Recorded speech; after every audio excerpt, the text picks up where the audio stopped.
হরে কৃষ্ণ সুধী ভক্তবৃন্দ, আপনাদের সকলের চরণে প্রণাম। তো আজকে আমরা সমবেত হয়েছি আমাদের ইস্কনের প্রথম দীক্ষা তার প্রিপারেশনের জন্য যে সেমিনার, সেই নিয়ে আমরা আলোচনা করব। তো আমাদের মধ্যে নিত্যানন্দ কিঙ্কর প্রভু উপস্থিত আছেন। প্রভু, আপনি কিছু বলতে চান প্রথমে সবাইকে একটু?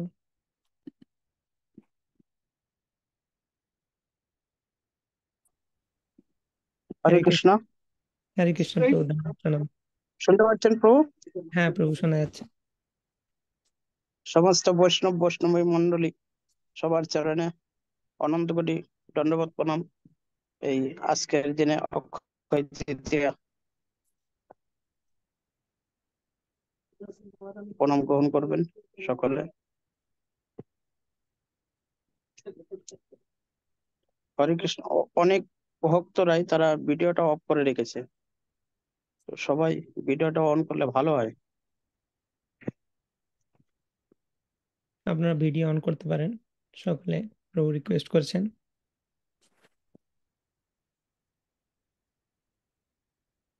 প্রভুর ইনস্ট্রাকশন অনুসারে আজকে আমরা এখানে মিলিত হয়েছি এবং আমরা দীক্ষা প্রিপারেশন সেটা নিয়ে আলোচনা করব। কারণ অনেকেই আমাদের মধ্যে আছে যারা নতুন ভক্ত, সিনসিয়ার, তারা সমস্ত কিছু ফলো করছে, চ্যান্টিং, রেগুলেটরি প্রিন্সিপাল, কিন্তু তারা সঠিক সেই পদ্ধতিটা জানে না যে কিভাবে আমরা দীক্ষার দিকে এগিয়ে যাব। তো সেজন্য প্রভু আমাকে নির্দেশ দিলেন যে এরকম একটা সেমিনার আমরা অ্যারেঞ্জ করতে পারি, যেটার মাধ্যমে সবাইকে এটা জানানো হবে। তো আমরা শুরু করব। প্রভু, তাহলে শুরু করি। হ্যাঁ প্রভু, ওকে। শুরু করুন। হরে কৃষ্ণ।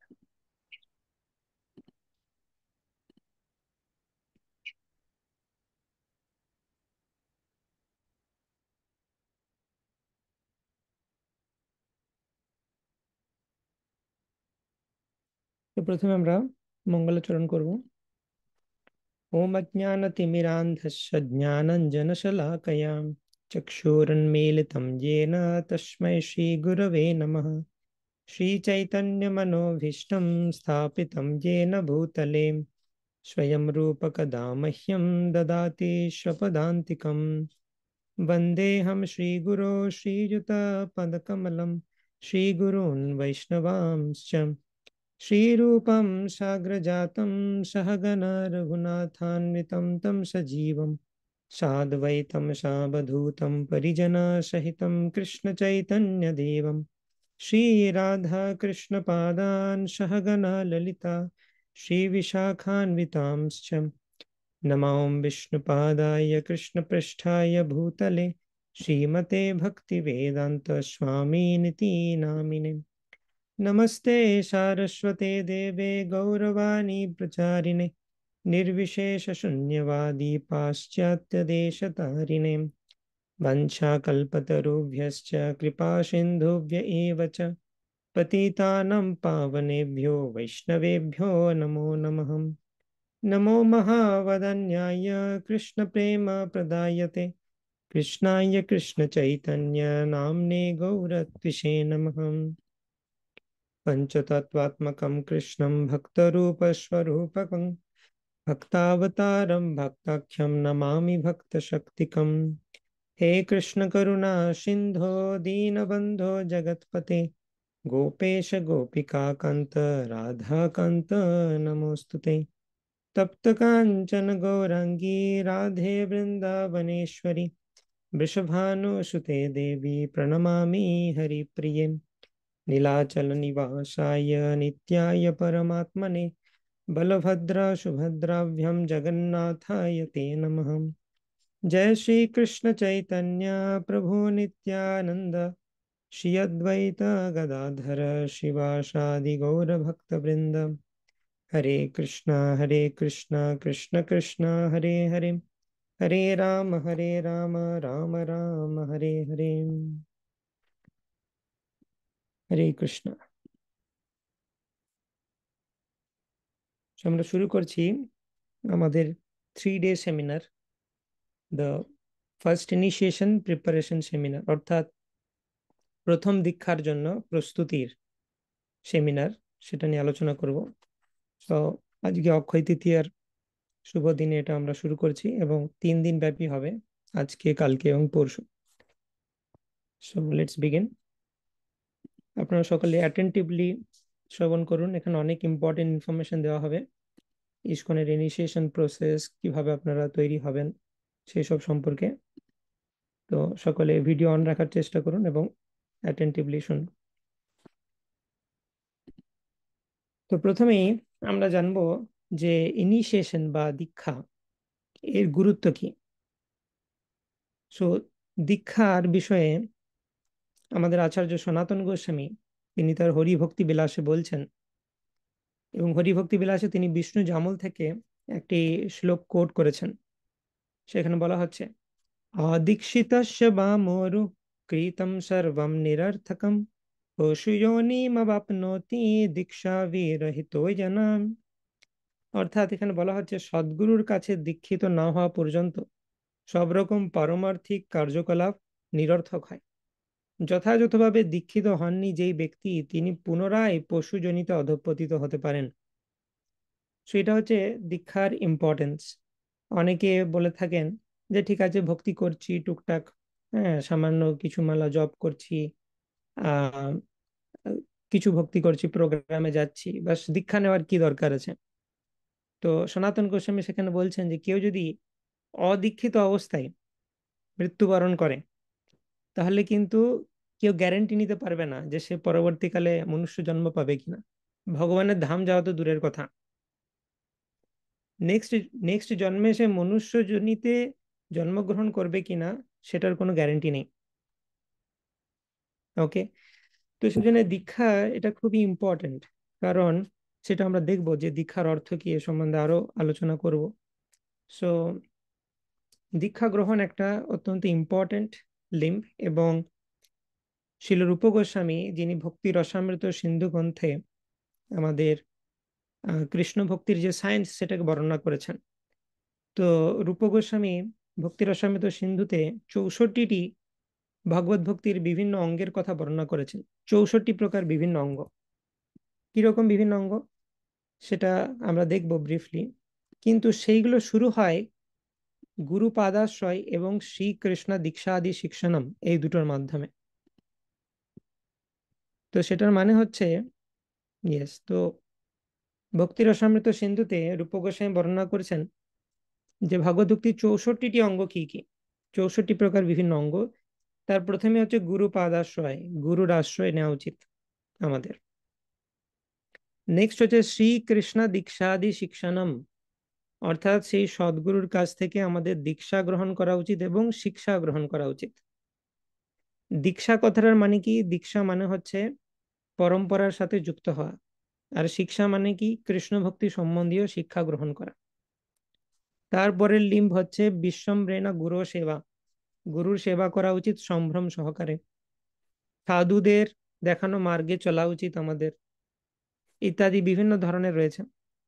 এবং হরিবাসর সম্মান, অর্থাৎ বিভিন্ন ফেস্টিভ্যাল ডেজ, জন্মাষ্টমী, বলরাম জয়ন্তী, একাদশী, গৌর পূর্ণিমা, এগুলোকে উদযাপন করা, এবং বিভিন্ন অসপিশিয়াস ট্রিকে ওয়ার্শিপ করা, যেমন তুলসী, তুলসী অর্চন ইত্যাদি রয়েছে। আরো বিভিন্ন অঙ্গ রয়েছে, যেমন ভগবানকে দণ্ডবত প্রণাম করা, ভগবানের মন্দিরের পরিক্রমা করা, এবং ভগবানের সামনে ভজন কীর্তন করা, জপ করা, সংকীর্তন করা, বিভিন্ন স্তব পাঠ করা, দেহের সব জায়গায় তিলক লাগানো। এরকম বিভিন্ন লিম্বের কথা, বিভিন্ন অঙ্গের কথা বর্ণনা করেছেন রূপ গোস্বামী।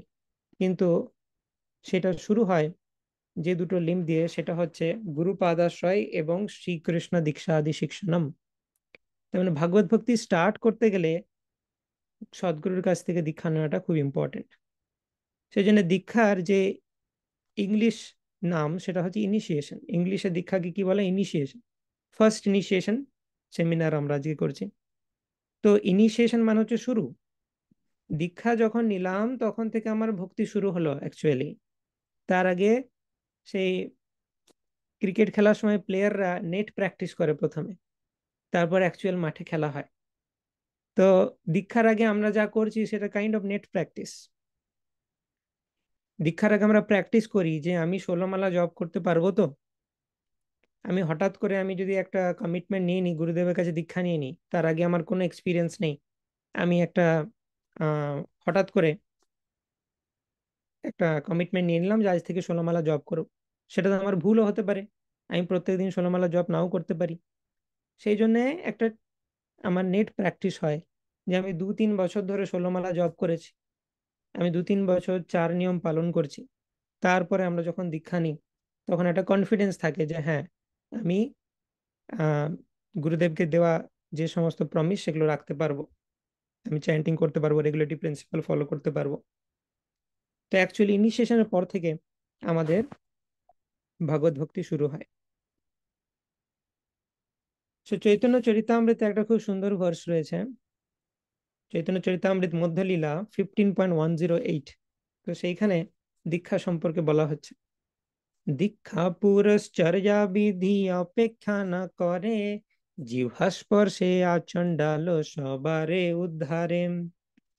সো এখানে বলা হচ্ছে যে দীক্ষা পুরশ্চর্যা বিধির অপেক্ষা করে না। সেটা আমি বেঙ্গলিতে বের করি তাহলে সুবিধা হবে।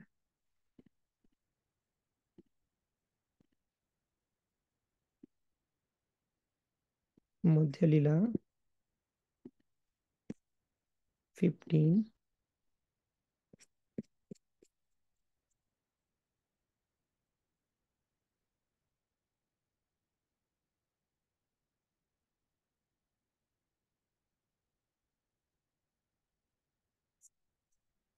ইয়েস। খুব ইম্পর্টেন্ট পার্ট এখানে দীক্ষা সম্বন্ধে অনেক কিছু বলছেন শিল প্রভুপাদ। তো ভগবানের দিব্য নাম কীর্তন দীক্ষা পুরশ্চর্যা ইত্যাদি বিধির অপেক্ষা করে না, কেবলমাত্র জিহ্বা স্পর্শ করার প্রভাবেই তা আচণ্ডাল সকলকে উদ্ধার করে। সো এমনিতে যে হরে কৃষ্ণ মহামন্ত্র শ্রী চৈতন্য মহাপ্রভু আমাদেরকে দিয়েছেন এবং সকলের জন্য ওপেন করে দিয়েছেন। আগে কিরকম সিস্টেম ছিল যে যদি তুমি গুরুদেবের কাছে দীক্ষা না নাও, তাহলে মন্ত্র কাজ করবে না। মন্ত্র তুমি যদি গুরুদেবের কাছ থেকে না পাও, যেমন গায়ত্রী দীক্ষার ক্ষেত্রে এটা এখনো কার্যকরী। গায়ত্রী মন্ত্র যতক্ষণ গুরুদেব না দিচ্ছেন, ততক্ষণ তুমি গুরুদেবের কাছ থেকে না পেয়ে যদি জপ করো, কোনো কাজ হবে না। কিন্তু চৈতন্য মহাপ্রভু এই হরে কৃষ্ণ মহামন্ত্রকে আনলক করে দিয়েছেন, ওপেন টু অল, যে কেউ যদি দীক্ষা পুরস্চর্যা ইত্যাদি না নিয়েও ভগবানের দিব্য নাম কীর্তন করে, তার ফল পাবে অবশ্যই, তার স্বীকৃতি বাড়তে থাকবে। কিন্তু দীক্ষা নেওয়ার ইম্পর্টেন্সটা কি, সেটা সম্বন্ধে তাৎপর্য ছিল প্রভুপাদ বলেছেন। হরে কৃষ্ণ মহামন্ত্র জপ করার জন্য দীক্ষার দরকার নেই, সেটা আমরা দীক্ষা না নিয়েও জপ করতে পারি। তাহলে দীক্ষাটা কেন নেব, সেটা আমাদেরকে তাহলেও পিউরিফাই করবে। দীক্ষাটা নেওয়ার ইম্পর্টেন্স কি সেই সম্বন্ধে দেখি ছিল প্রভুপাদ কি বলছেন। দীক্ষা সম্বন্ধে ছিল জীব গোস্বামী তার ভক্তি সন্দর্ভে লিখেছেন, দিব্য জ্ঞানম যতো দদ্যাৎ কুর্যাৎ পাপস্য সংশয়ম, তস্মাৎ দীক্ষেতি সা প্রোক্তা দেশিকৈস্তত্ত্ব কোবিদৈ। যা থেকে অপ্রাকৃত দিব্য জ্ঞানের উদয় এবং পাপের সর্বতোভাবে ক্ষয় হয়, তত্ত্বশাস্ত্রবিদ পণ্ডিতেরা তাকে দীক্ষা বলে প্রকৃষ্ট রূপে বর্ণনা করেছে। তো এখানে দীক্ষার ডেফিনেশন দেওয়া হয়েছে যে অপ্রাকৃত দিব্য জ্ঞান আমাদের হৃদয়ে প্রকাশিত হবে, গুরুদেব সেটা দেবেন। শাস্ত্র বোঝার জন্য, ভগবানকে বোঝার জন্য, আত্ম উপলব্ধির জন্য যে দিব্য জ্ঞান প্রয়োজন, সেটা আমাদেরকে গুরুদেব দেবেন। হরিভক্তি বিলাসে ও দীক্ষাবিধির বর্ণনা করা হয়েছে এবং ভক্তি সন্দর্ভে দীক্ষাবিধির বিশ্লেষণ করা হয়েছে। তো বলা হচ্ছে ব্রাহ্মণ পরিবারে জন্মগ্রহণ করলেও উপনয়ন না হওয়া পর্যন্ত যেমন বৈদিক ক্রিয়া অনুষ্ঠান করার অধিকার হয় না, উপনয়ন মানে দীক্ষা, ব্রাহ্মণদের উপনয়নের পরেই সেই অধিকার হয়, তেমনি অদীক্ষিত ব্যক্তিরও মন্ত্র দেবতার পূজা আদিতে অধিকার হয় না। বৈষ্ণব বিধি অনুসারে দীক্ষা গ্রহণ করে ব্রাহ্মণত্ব লাভ করা অবশ্য কর্তব্য। হরিভক্তি বিলাসে বিষ্ণু জামল থেকে নিম্নলিখিত নির্দেশটি উল্লেখ করা হয়েছে যে সদ্গুরুর কাছে দীক্ষিত না হওয়া পর্যন্ত সব রকম পারমার্থিক কার্যকলাপ নিরর্থক। যথাযথভাবে যিনি দীক্ষিত হননি, তিনি পুনরায় পশুজনিতে অধঃপতিত হতে পারেন। প্রত্যেকটি মানুষের কর্তব্য যে সদ্গুরুর কাছে দীক্ষা গ্রহণ করা, তাকে দেহ মন বুদ্ধি সবকিছু দান করে তার কাছ থেকে বৈষ্ণব দীক্ষা গ্রহণ করা কর্তব্য। বৈষ্ণব দীক্ষা হতে হবে, মানে বৈষ্ণব সম্প্রদায়ে বৈষ্ণব গুরুর কাছ থেকে দীক্ষা লাভ করতে হবে। আর কি বলা হচ্ছে, ভক্তি সন্দর্ভে বলা হচ্ছে পারদের সংস্পর্শে রাসায়নিক ক্রিয়ার প্রভাবে কাঁসা যেমন সোনায় পরিণত হয়, পারদকে নিয়ে একটা বিশেষ রাসায়নিক প্রক্রিয়ার মাধ্যমে কাঁসাকে সোনাতে পরিণত করা যায়। এটাকে অ্যালকেমি বলে ইউরোপের টার্মসে। আমাদের বৈদিক সিভিলাইজেশনও এই সায়েন্স বর্তমান ছিল। তেমনি যথাযথভাবে দীক্ষা গ্রহণের ফলে মানুষ ব্রাহ্মণোচিত সমস্ত গুণাবলী অর্জন করে। তো দীক্ষা আমাদের মধ্যে বিভিন্ন ব্রাহ্মণোচিত দৈবী গুণাবলীকে আনতে সাহায্য করে, ইত্যাদি বিভিন্ন শ্লোকের মাধ্যমে দীক্ষার গুরুত্ব বর্ণনা করা হচ্ছে। সো এখন দীক্ষা দু রকমের হয়, একটা হচ্ছে ফার্স্ট ইনিশিয়েশন, একটা হচ্ছে সেকেন্ড ইনিশিয়েশন। ফার্স্ট ইনিশিয়েশন মানে হচ্ছে হরিনাম দীক্ষা, আর সেকেন্ড ইনিশিয়েশন মানে হচ্ছে ব্রাহ্মণ দীক্ষা। তো আমাদের গুরু মহারাজ বলেন যে সেকেন্ড ইনিশিয়েশনটা অপশনাল, না নিলেও চলবে, কিন্তু first initiation is mandatory. First ইনিশিয়েশনের মাধ্যমে আমরা যে হরিনাম জপ করেছি, হরিনাম জপ করতে যে কেউ পারে, কিন্তু গুরুদেবের কৃপাতে আমরা পোটেন্সি লাভ করতে পারি। গুরুদেব যখন সেটাকে অথরাইজ করেন, অ্যাকচুয়ালি আমরা কৃষ্ণের পরিবারের সদস্য হই। তো তখন আমরা যে হরিনাম জপ করব, that is much more effective, এবং কৃষ্ণ সেটাকে অধিক গুরুত্ব দিয়ে শুনবেন। কারণ দীক্ষার মাধ্যমে আমরা শ্রীকৃষ্ণের ফ্যামিলিতে যুক্ত হচ্ছি, গুরু পরম্পরার সাথে যুক্ত হচ্ছি। তো সেই জন্য সেকেন্ড ইনিশিয়েশন বা ব্রাহ্মণ ইনিশিয়েশন সেটা অপশনাল হলো, ফার্স্ট ইনিশিয়েশন বা হরিনাম ইনিশিয়েশন এটা অ্যাবসলিউটলি ইম্পর্টেন্ট।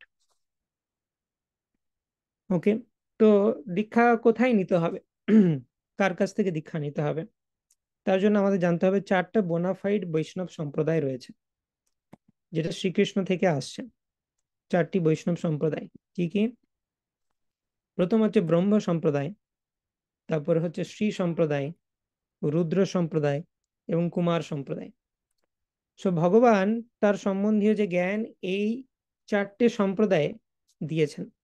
এই চারটে সম্প্রদায়ের যে প্রথম আচার্য, ব্রহ্ম সম্প্রদায় আচার্য হচ্ছেন ব্রহ্মা, শ্রী সম্প্রদায় আচার্য হচ্ছেন লক্ষ্মী দেবী, রুদ্র সম্প্রদায়ের আচার্য হচ্ছেন লর্ড শিবা, এবং কুমার সম্প্রদায় আচার্য হচ্ছেন চতুষ্কুমার, সনক সনাতন সনন্দন সনত কুমার।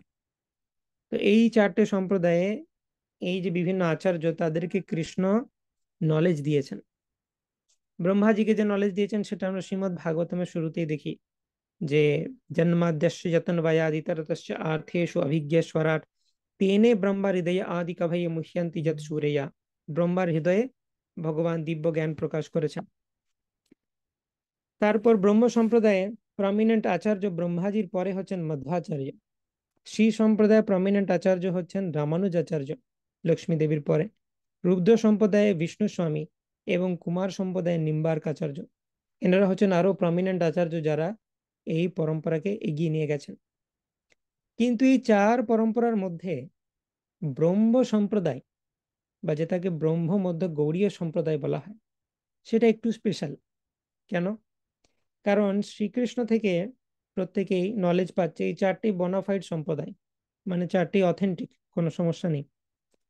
কিন্তু কৃষ্ণ যখন চৈতন্য মহাপ্রভু রূপে আবির্ভূত হলেন কলিযুগে, তিনি কিন্তু ব্রহ্ম সম্প্রদায়ে দীক্ষা গ্রহণ করলেন ঈশ্বরপুরীর কাছ থেকে। তো যেহেতু একমাত্র এই সম্প্রদায়, সেজন্য আমরা দেখি যে ভগবান দুবার রিঅ্যাপিয়ার করেছেন। শ্রীকৃষ্ণ আদিতে রয়েছেন এবং চৈতন্য মহাপ্রভু রূপে আবার রিঅ্যাপিয়ার করেছেন। এবং এই যে পার্টিকুলার চৈতন্য মহাপ্রভুর অবতার এই কলিযুগে, সেটা ভেরি ভেরি ইম্পর্টেন্ট। কারণ ব্রহ্মার একদিনে একবার শ্রীকৃষ্ণ আসেন। ব্রহ্মার একদিনকে যদি আমরা ডিভাইড করি 14 মনুর শাসনকালে, সেটা বিভক্ত। তার মধ্যে সপ্তম মনু অর্থাৎ বৈবস্বত মনুর শাসনকালের 28তম চতুর্যুগের দাপরে কৃষ্ণ আসেন। এবং আমরা এতটা ফরচুনেট যে আজ থেকে ঠিক 5000 বছর আগেই সেই সপ্তম মনুর শাসনকালের 28তম চতুর্যুগের দাপরে কৃষ্ণ এসেছিলেন, এবং তার ঠিক পরেই কলিযুগে চৈতন্য মহাপ্রভু এসেছিলেন। তো ব্রহ্মার একদিনে 1000 বার কলিযুগ আসে, কিন্তু মাত্র একটা কলিযুগে চৈতন্য মহাপ্রভু স্বয়ং আসেন। বাকি কলিযুগে চৈতন্য মহাপ্রভুর অংশ অবতার রূপে গৌর নারায়ণ আসেন এবং যুগ ধর্ম প্রচার করেন। কিন্তু এই কলিযুগে চৈতন্য মহাপ্রভু স্বয়ং এসে গোলকের প্রেমধন দান করেছেন। অন্য সময় বৈকুণ্ঠে যাবার জন্য যে বৈকুণ্ঠে যাবার ভক্তি, সেটা প্রদান করা হয়। কিন্তু এই হাজার কলিযুগের মধ্যে এই কলিযুগেই, আমরা যে কলিযুগে জন্মগ্রহণ করেছি, আমরা এতটা ফরচুনেট, আমাদের নিশ্চয়ই কোনো সুকৃতি ছিল, সেজন্য আমরা এই সময় জন্মগ্রহণ করেছি এই প্ল্যানেটে, যেখানে চৈতন্য মহাপ্রভু স্বয়ং আবির্ভূত হয়েছেন এবং গোলকের প্রেম ধন দিয়েছেন। তো সেই জন্যে যে এই মুহূর্তে যারা আমরা জন্মগ্রহণ করেছি এই প্ল্যানেটে, তাদের কাছে ব্রহ্ম মধ্য গৌড়ীয় সম্প্রদায় is very very important. The topmost spiritual planet গোলক বৃন্দাবনে যাওয়ার জন্য যে পদ্ধতি, সেটা চৈতন্য মহাপ্রভু দিয়েছেন। আমরা গোলক চার্ট আলোচনা করেছি বেশ কয়েকবার আমাদের ক্লাসে। তো এখানে আমরা দেখতে পাচ্ছি যে এটা হচ্ছে গোলক বৃন্দাবন, টপ মোস্ট। তার নিচে আছে বৈকুণ্ঠ, তার নিচে রয়েছে মেটেরিয়াল ওয়ার্ল্ড। এই মেটেরিয়াল ওয়ার্ল্ডের মধ্যে 14 ভুবন, মহাবিষ্ণু থেকে অনন্ত ব্রহ্মাণ্ড সৃষ্টি হচ্ছে। মহাবিষ্ণু প্রত্যেকটি ব্রহ্মাণ্ডে প্রবেশ করেন গর্ভদকুশায়ী বিষ্ণু রূপে। তো এইভাবে আমরা দেখতে পাই, এই 14 ভুবন থেকে আমরা যদি দেখি, এখানে হরে কৃষ্ণ মহামন্ত্র, আমরা আছি আর্থে। এই হরে কৃষ্ণ মহামন্ত্র দেখা যাচ্ছে এই স্ট্রিংটা, এটা আমাদেরকে নিয়ে যাচ্ছে জড় ব্রহ্মাণ্ড থেকে। কোথায় নিয়ে যাচ্ছে? প্রথমে নিয়ে গেল ব্রহ্মজ্যোতি, তারপরে নিয়ে গেল বৈকুণ্ঠ, সেখান থেকে আমাদের আরো নিয়ে যাচ্ছে গোলক বৃন্দাবনে। এই যে হরে কৃষ্ণ মহামন্ত্র যে চৈতন্য মহাপ্রভু দিয়েছেন, সেটা হচ্ছে গোলকের প্রেমধন। টপ মোস্ট স্পিরিচুয়াল প্ল্যানেট গোলক বৃন্দাবনে পৌঁছানোর যে উপায়, সেটা প্রদান করেছেন চৈতন্য মহাপ্রভু আমাদের। তো সেজন্য ব্রহ্মমধ্য গৌড়ীয় সম্প্রদায় ইজ ভেরি ভেরি ইম্পর্টেন্ট। এবং বিভিন্ন শাস্ত্রে বিভিন্ন জায়গাতে বর্ণনা করা হচ্ছে এই ব্রহ্মমধ্য গৌড়ীয় সম্প্রদায় নিয়ে। যেমন পদ্মপুরাণে বর্ণনা করা হচ্ছে সম্প্রদায় বিহীন যে মন্ত্রাস নিষ্ফলমতা ইত্যাদি। তো এখানে 4 সম্প্রদায়ের কথা বর্ণনা করা হয়েছে এবং বলা হচ্ছে এই যে শ্রী ব্রহ্ম রুদ্র আর সনক, শ্রী ব্রহ্ম রুদ্র সনক, এই 4 হচ্ছে বৈষ্ণব সম্প্রদায়। অনেকে কোয়েশ্চেন করতে পারে যে তোমরা 4 সম্প্রদায় 4 সম্প্রদায় করো, কোথায় লেখা আছে? ইয়েস, শাস্ত্রে লেখা আছে পদ্মপুরাণে। এবং সম্প্রদায় বিহীন যে মন্ত্রাস্তি নিষ্ফলমতা, এই 4 সম্প্রদায় বাইরে আমি যদি অন্য কোথাও দীক্ষা গ্রহণ করি, ওই মন্ত্রের কোনো দাম নেই, মন্ত্র নিষ্ফল, কোনো ফল হবে না সেই মন্ত্রে, ক্লিয়ারলি স্টেট করা আছে শাস্ত্রে। তো সেই জন্য এই 4 সম্প্রদায় দীক্ষা নেওয়া উচিত। এবং তার মধ্যেও ব্রহ্মমধ্য গৌড়ীয় সম্প্রদায় ইজ ভেরি ভেরি স্পেশাল। এবং আমাদের ইস্কন এই ব্রহ্মমধ্য গৌড়ীয় সম্প্রদায়ের মধ্যে আসে। তো আমরা ভেরি ভেরি ফরচুনেট যে আমরা অথেন্টিক 4 সম্প্রদায়, এবং তার মধ্যে ভেরি স্পেশাল সম্প্রদায় ব্রহ্মমধ্য গৌড়ীয়, যেখানে চৈতন্য মহাপ্রভু নিজে আরেকবার আবির্ভূত হয়ে ভগবান স্বয়ং আবির্ভূত হয়েছেন এবং এই সম্প্রদায় দীক্ষা গ্রহণ করেছেন। সেই সম্প্রদায়ের আমরা পার্ট হতে পারছি, বা সেই সম্প্রদায় দীক্ষা গ্রহণ করার জন্য প্রিপারেশন নিচ্ছি আমরা। সো হোয়াট ইজ ব্রহ্মমধ্য গৌড়ীয় সম্প্রদায়? ব্রহ্মমধ্য গৌড়ীয় সম্প্রদায় আমরা আলোচনা করলাম যে যে কোনো সম্প্রদায় কৃষ্ণ থেকে শুরু হয়, কৃষ্ণ থেকে শুরু হয়। এবং যেহেতু ব্রহ্মমধ্য গৌড়ীয় সম্প্রদায়, আমাদের প্রথম আচার্য হচ্ছেন ব্রহ্মাজি। তো কৃষ্ণের পরেই ব্রহ্মাজি, ব্রহ্মাজির পর নারদ, ব্যাস, মধ্বাচার্য, মধ্বাচার্য আরো প্রমিনেন্ট আচার্য, তারপর পদ্মনাভ, নৃহরি। এগুলো কি? এটা হচ্ছে গুরু শিষ্য পরম্পরা। আদি গুরু হচ্ছেন কৃষ্ণ। তেনে ব্রহ্ম হৃদয় আদি কবয় মুহ্যন্তি যৎ সূরয়া তেজো বারি মৃদম যথা বিনিমयो যত্র সর্গো মৃষা ধামনা স্বেন সদা নিরস্ত গুহকম সত্যম পরম ধীমহি। তো ভাগবতের প্রথম শ্লোকে বলা হচ্ছে যে কৃষ্ণ বা গর্ভদকুশায়ী বিষ্ণু হচ্ছেন ব্রহ্মাজির গুরু। ব্রহ্মাজি হচ্ছে নারদ মুনির গুরু, নারদ মুনি ব্যাসদেবের গুরু। যারা আমরা শ্রীমদ্ ভাগবতম পড়েছি, নারদ ব্যাস সংবাদ, নারদ মুনি এসে ব্যাসদেবকে বকছেন, গুরু রূপে তাকে তিরস্কার করছেন।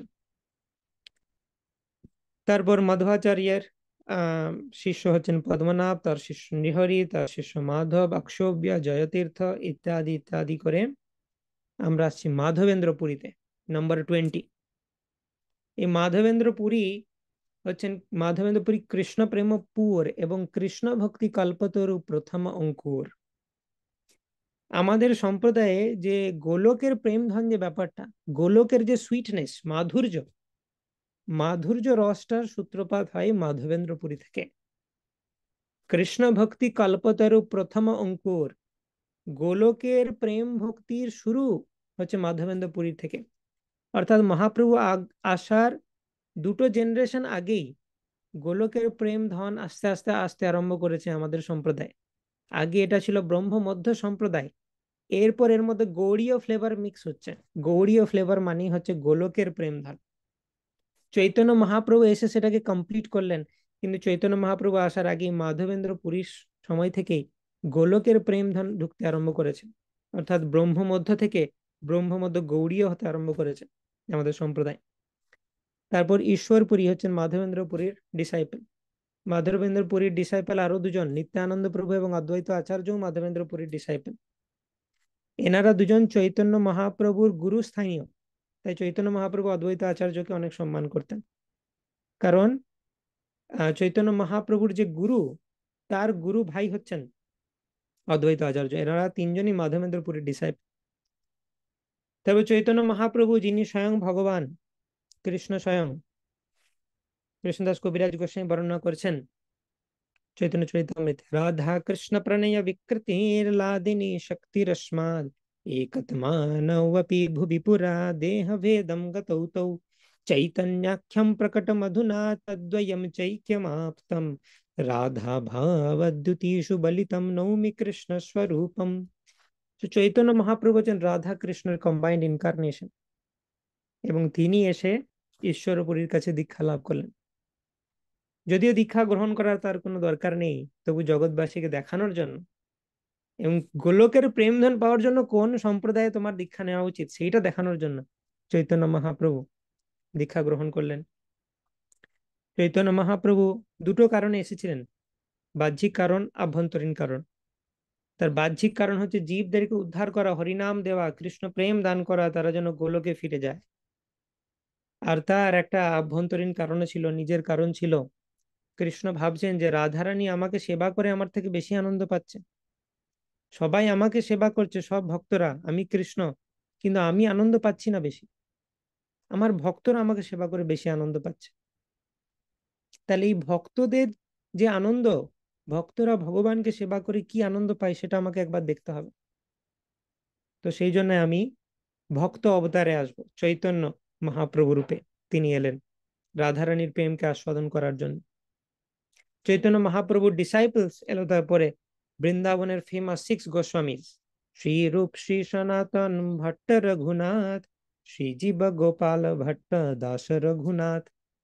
তো এই ষড় গোস্বামীর মাধ্যমে চৈতন্য মহাপ্রভু নিজের সমস্ত ইচ্ছাকে প্রকাশ করলেন।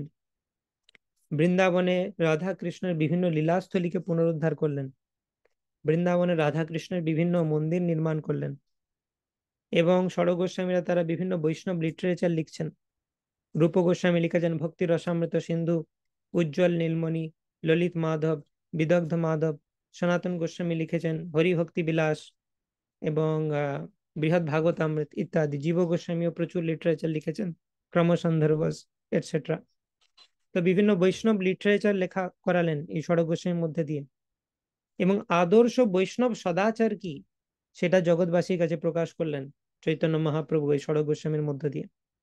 তো এই ষড় গোস্বামী, রূপ গোস্বামী, সনাতন গোস্বামী, রঘুনাথ ভট্ট গোস্বামী, রঘুনাথ দাস গোস্বামী, জীব গোস্বামী এবং গোপাল ভট্ট গোস্বামী, এনারা হচ্ছে চৈতন্য মহাপ্রভুর অংশ, মানে এক্সপানশন, মানে চৈতন্য মহাপ্রভুর দ্বিতীয় দেহ বলা যায় এদেরকে। মহাপ্রভুর যেটা ইচ্ছা, মহাপ্রভু বৃন্দাবনে কিছুদিন গিয়ে থেকে চলে এসেছিলেন, কারণ মহাপ্রভু সন্ন্যাস নেওয়ার পর তার মা বলেছিলেন যে তুমি পুরীতে থাকো, বৃন্দাবনে থাকলে তোমার খবর পাবো না। তো সেই জন্য মহাপ্রভু নিজে বৃন্দাবনে বেশি দিন থাকতে পারেননি, কিন্তু গোস্বামীদেরকে ট্রেন করে তিনি পাঠিয়েছিলেন বৃন্দাবনে, এবং সেখানে গোস্বামীদের থ্রু দিয়ে তিনি বিভিন্ন কার্য সাধন করেছিলেন। তো 6 Goswami is very very important. তো 6 গোস্বামী সম্পর্কে আমাদের অবশ্যই জানা উচিত। এবং তারপর রূপ, সনাতন, রঘুনাথ, জীব, 6 গোস্বামীজের পর আসেন কৃষ্ণদাস কবিরাজ গোস্বামী, যিনি চৈতন্য চরিতামৃতের রচয়িতা। তারপর আসেন নরোত্তম দাস ঠাকুর, বিশ্বনাথ চক্রবর্তী ঠাকুর। এরপর থেকে যারা আছেন তাদেরকে আমরা অল্টারে দেখতে পাই, জগন্নাথ দাস বাবাজি মহারাজ, ভক্তি বিনোদ ঠাকুর, গৌর কিশোর দাস বাবাজি মহারাজ, ভক্তি সিদ্ধান্ত সরস্বতী ঠাকুর এবং এসি ভক্তি বেদান্ত স্বামী শ্রীলা প্রভুপাদ। আমাদের যে গুরু পরম্পরা অল্টার আছে সেখানে আমরা দেখতে পাই। তো এই হলো গুরু পরম্পরা, অবিচ্ছিন্নভাবে কৃষ্ণ থেকে এই যে জ্ঞান সেটা প্রবাহিত হচ্ছে, এই গুরু পরম্পরাতে আমাদের শ্রবণ করা উচিত।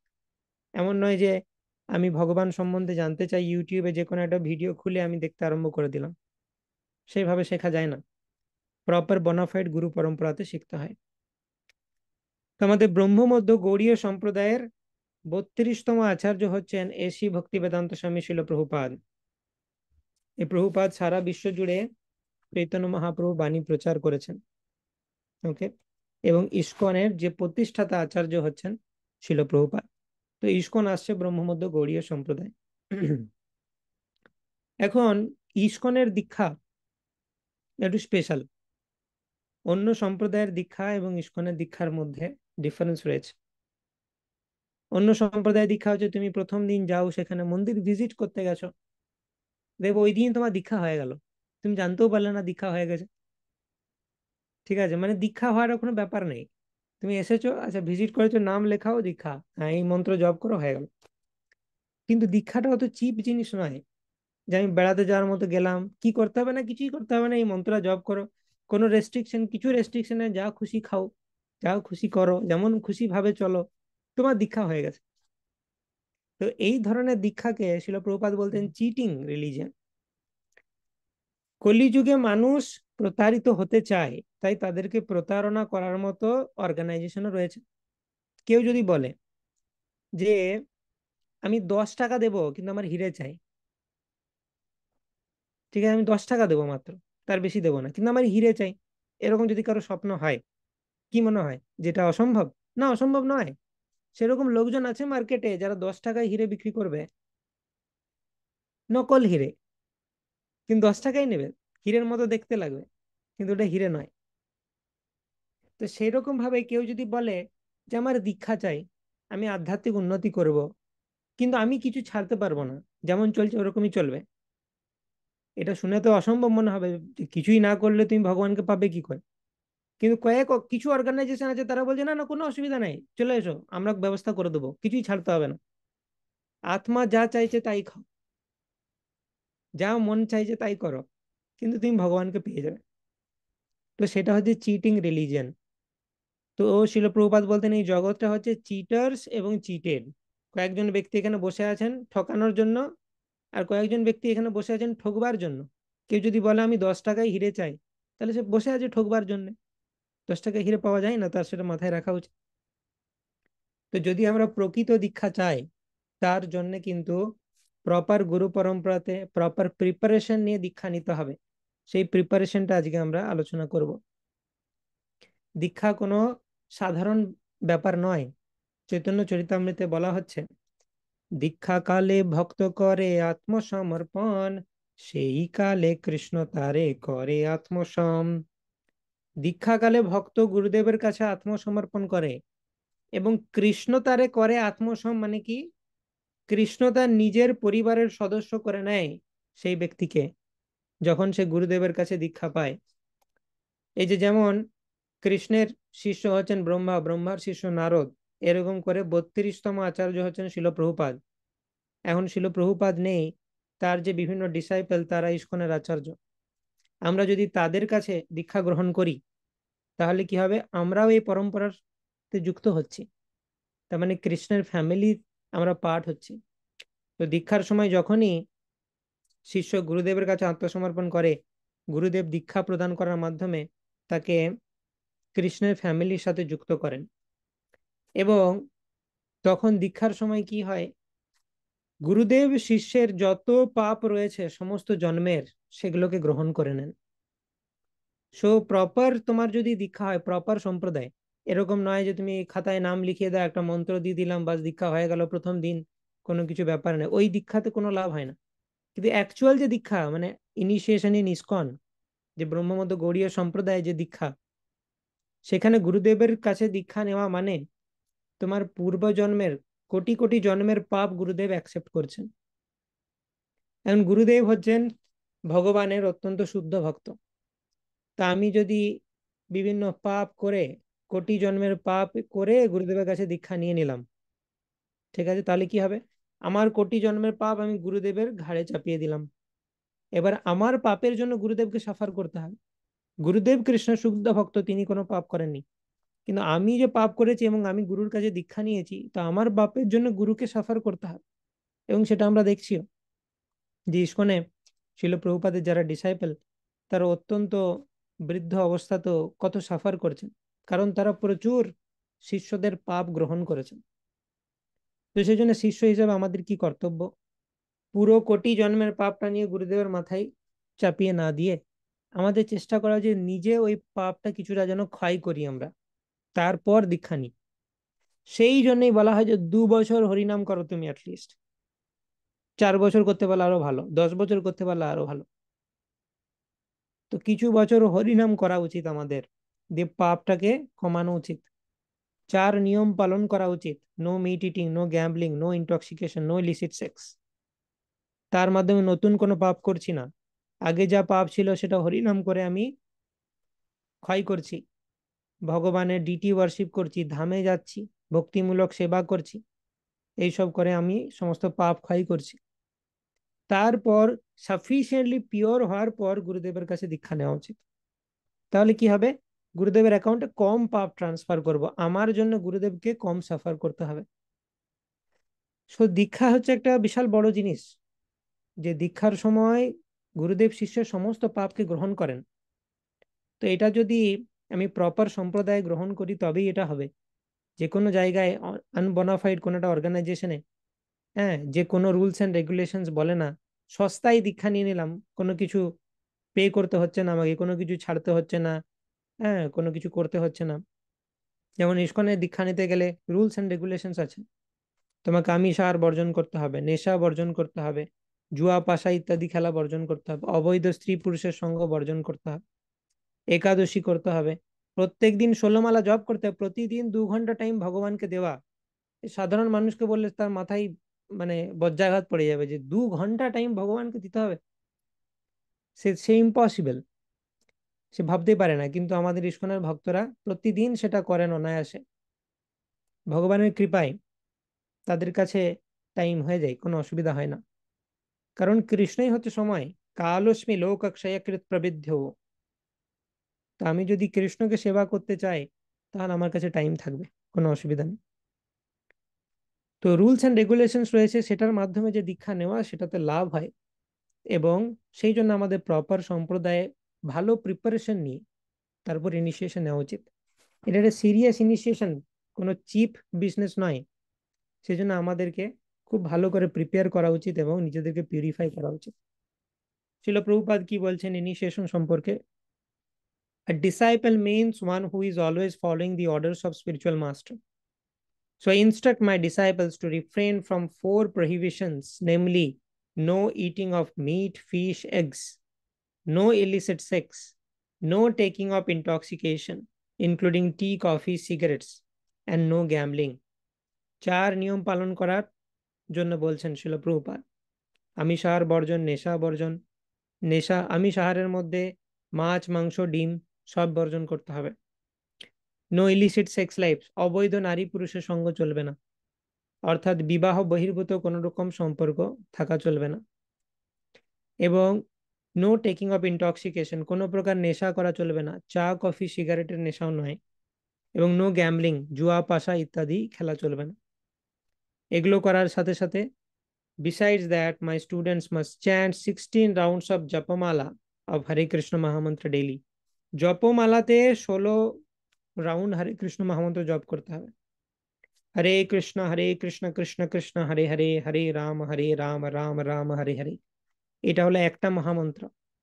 এরকম 108 বার বললে হয় এক মালা। এক মালা জপ করতে টাইম লাগে প্রায় 7.5 মিনিট। 16 মালা জপ করতে টাইম লাগবে অ্যারাউন্ড 2 ঘন্টা। প্রত্যেকদিন 2 ঘন্টা হরিনাম জপ করা উচিত। এবং জপমালাতে এমন নয় যে আমি তো মনে মনে 24 ঘন্টাই জপ করি। শিল প্রভুপাদ বলতেন যে কাল থেকে মনে মনে খাওয়া আরম্ভ করো, তাহলে দেখবে ভালো লাগবে। তো খাবার সময় তুমি ফিজিক্যালি খাও, আর জব করার সময় আমি মনে মনে জব করি, এটা বললে হবে না। জব মানে চ্যান্ট অ্যান্ড হিয়ার, আমাদের মুখ দিয়ে মন্ত্র বলতে হবে এবং কানে শুনতে হবে। আমরা মনে মনে জব করলে পিউরিফাই হবে না। আমাদেরকে কৃষ্ণের নাম বলতে হবে, কীর্তন আর শ্রবণ, শ্রবণ কীর্তন দরকার, তবে পিউরিফিকেশন হবে, আদারওয়াইজ হবে না। শ্রবণম কীর্তনম বিষ্ণু স্মরণম পাদ সেবনম অর্চনম বন্দনম দাস্যম সাক্ষ্যম আত্মনিবেদনম, প্রহ্লাদ মহারাজ বলছেন শ্রবণ এবং কীর্তন ইজ ইম্পর্টেন্ট।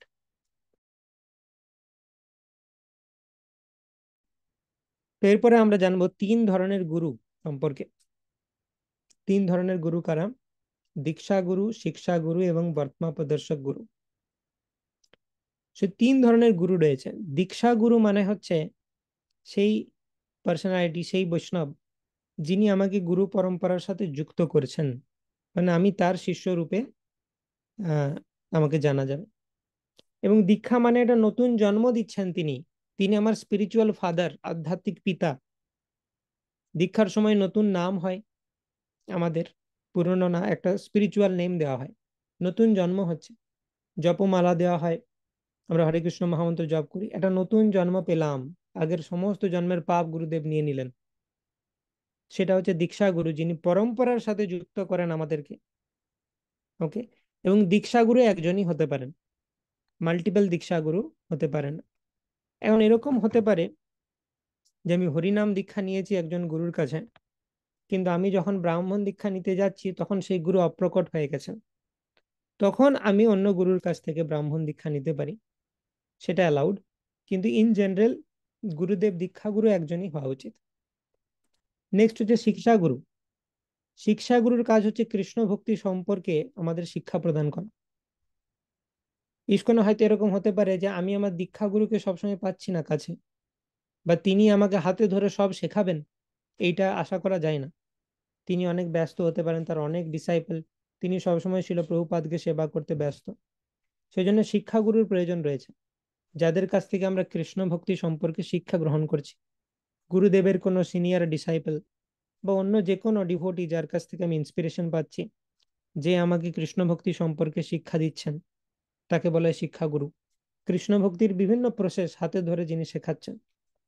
এবং বর্তমা প্রদর্শক গুরু আরেক ধরনের গুরু, বর্তমা প্রদর্শক গুরু বা পথ প্রদর্শক গুরু বলা হয়। প্রথম কৃষ্ণ ভক্তির মার্গটা যিনি আমাকে দেখিয়েছিলেন, আমি জড় জগতে ভ্রমণ করছিলাম, কোন এক বৈষ্ণব দেখিয়ে দিল ওই দিকে যাও তুমি, তাহলে কৃষ্ণকে পেয়ে যাবে, তিনি হচ্ছেন বর্তমান প্রদর্শক গুরু। যেমন আমি রাস্তায় হাঁটছিলাম, কিছুই জানি না আমি ইস্কন সম্বন্ধে, কৃষ্ণ সম্বন্ধে, কেউ এসে আমার একটা ডিভোটি আমার হাতে এসে একটা গীতা ধরিয়ে দিল, তাহলে প্রথম কৃষ্ণের সাথে সাক্ষাৎ করালো সে। আমি প্রথম গীতা দেখলাম, কি লেখা আছে, ভগবত গীতা যথাযথ এসি ভক্তি বেদান্ত স্বামী শিল প্রভুপাদ। এই ব্যক্তিটা কে? আর ভগবত গীতা তো শুনেছি, যথাযথটা আবার কি? কিছুই জানি না আমি তখন। কিন্তু এই যে প্রথম সাক্ষাৎকার, সে হতে পারে। বা আমি রাস্তা দিয়ে পেরিয়ে যাচ্ছি, দামোদর প্রোগ্রাম হচ্ছে, একজন বৈষ্ণব আমাকে ডেকে বলেন এই দামোদরকে দীপ দান করো, কে দামোদর, কি দ্বীপ, কিছুই জানি না। কিন্তু প্রথম যে সাক্ষাৎকার করালো সেটা হচ্ছে বর্তমান প্রদর্শক গুরু, প্রথম কৃষ্ণ ভক্তির যে মার্গ সেটা দেখান। শিক্ষাগুরু আমাদেরকে শিক্ষা দেন কৃষ্ণ ভক্তি সম্পর্কে, এবং দীক্ষাগুরু আমাদেরকে পরম্পরার সাথে যুক্ত করেন। তো দীক্ষাগুরু একজনই হতে পারেন, শিক্ষাগুরু এবং বর্তমান প্রদর্শক গুরু অনেক হতে পারে, মাল্টিপল হতে পারে, একাধিক। একাধিক জনের কাছ থেকে আমি শিক্ষা লাভ করছি এবং একাধিক জন আমাকে এই কৃষ্ণ ভক্তির মার্গ দেখিয়েছেন, এরকম হতে পারে। তো এটা হলো 3 কাইন্ডস অফ গুরু। কিন্তু এই তিনজন গুরু থাকলেও শিল প্রভুপাদের একটা বিশেষ পজিশন আছে ইস্কনের প্রতি ভক্তের কাছে। শিল প্রভুপাদের কাছ থেকে আমরা তো দীক্ষা পাচ্ছি না, তাই উনি আমাদের দীক্ষা গুরু নন। শিল প্রভুপাদের যে শিষ্যরা, তাদের দীক্ষা গুরু উনি। কিন্তু শিল প্রভুপাদ প্রতিটি ইস্কন ভক্তের জন্য আজকে বা আজ থেকে 10,000 বছর পরও প্রত্যেকটি ইস্কন ভক্তের প্রি এমিনেন্ট শিক্ষা গুরু থাকবেন শিল প্রভুপাদ। যত শিক্ষা গুরু রয়েছে তার মধ্যে প্রধান শিক্ষা গুরু হচ্ছেন শিল প্রভুপাদ। কেন? কারণ শিল প্রভুপাদের বই থেকেই আমরা সব শিখেছি। শিল প্রভুপাদ তিনি এই সংকীর্তন মুভমেন্টকে, চৈতন্য মহাপ্রভুর যে সংকীর্তনকে সারা বিশ্বব্যাপী প্রচার করেছেন। চৈতন্য মঙ্গলে শিল প্রভুপাদের সম্পর্কে প্রেডিকশন করা আছে। মহাপ্রভু নিজে বলছেন, পাপী যদি ছাড়ি ধর্ম দূর দেশে যাই, মোর সেনাপতি ভক্ত যাইবে তথায়। ভারতবর্ষের মধ্যে তো আমি প্রিচিং করেছি, কিন্তু কয়েকজন পাপী দেশ ছেড়ে বেরিয়ে গেছে বিদেশ সেন্স গ্র্যাটিফিকেশন করার জন্য। আমার সেনাপতি ভক্ত যাবে আমেরিকাতে, তাদেরকে ভক্ত বানিয়ে আনবে। এই প্রেডিকশন রয়েছে চৈতন্য মঙ্গলে। এবং শিল প্রভুপাদ আনডাউটেডলি সেই ব্যক্তিত্ব, সেটা আমরা সবাই জানি। কারণ বিদেশে গিয়ে এত সাকসেসফুল প্রিচিং অন্য কোনো বৈষ্ণব, অন্য কোনো আচার্য, অন্য কোনো সাধু ইন্ডিয়া থেকে করতে পারেনি। ইন্ডিয়া থেকে বহু সাধু আমেরিকা গেছেন, লন্ডন গেছেন, তারা এক দুজন ডিসাইপল বানাতে পেরেছে। কিন্তু সারা বিশ্বব্যাপী সবাইকে কৃষ্ণ ভক্ত বানিয়ে দেওয়া, অল অ্যারাউন্ড দি গ্লোব 108টা মন্দির নির্মাণ করা, এবং সেই 108 সেন্টার এখন 800+ সেন্টারে পরিণত হয়েছে ইসকনের, ওয়ার্ল্ডস লার্জেস্ট ইন্টারন্যাশনাল অর্গানাইজেশন সনাতন ধর্ম প্রচার করার, এটা শিল প্রভুপাদ করেছেন।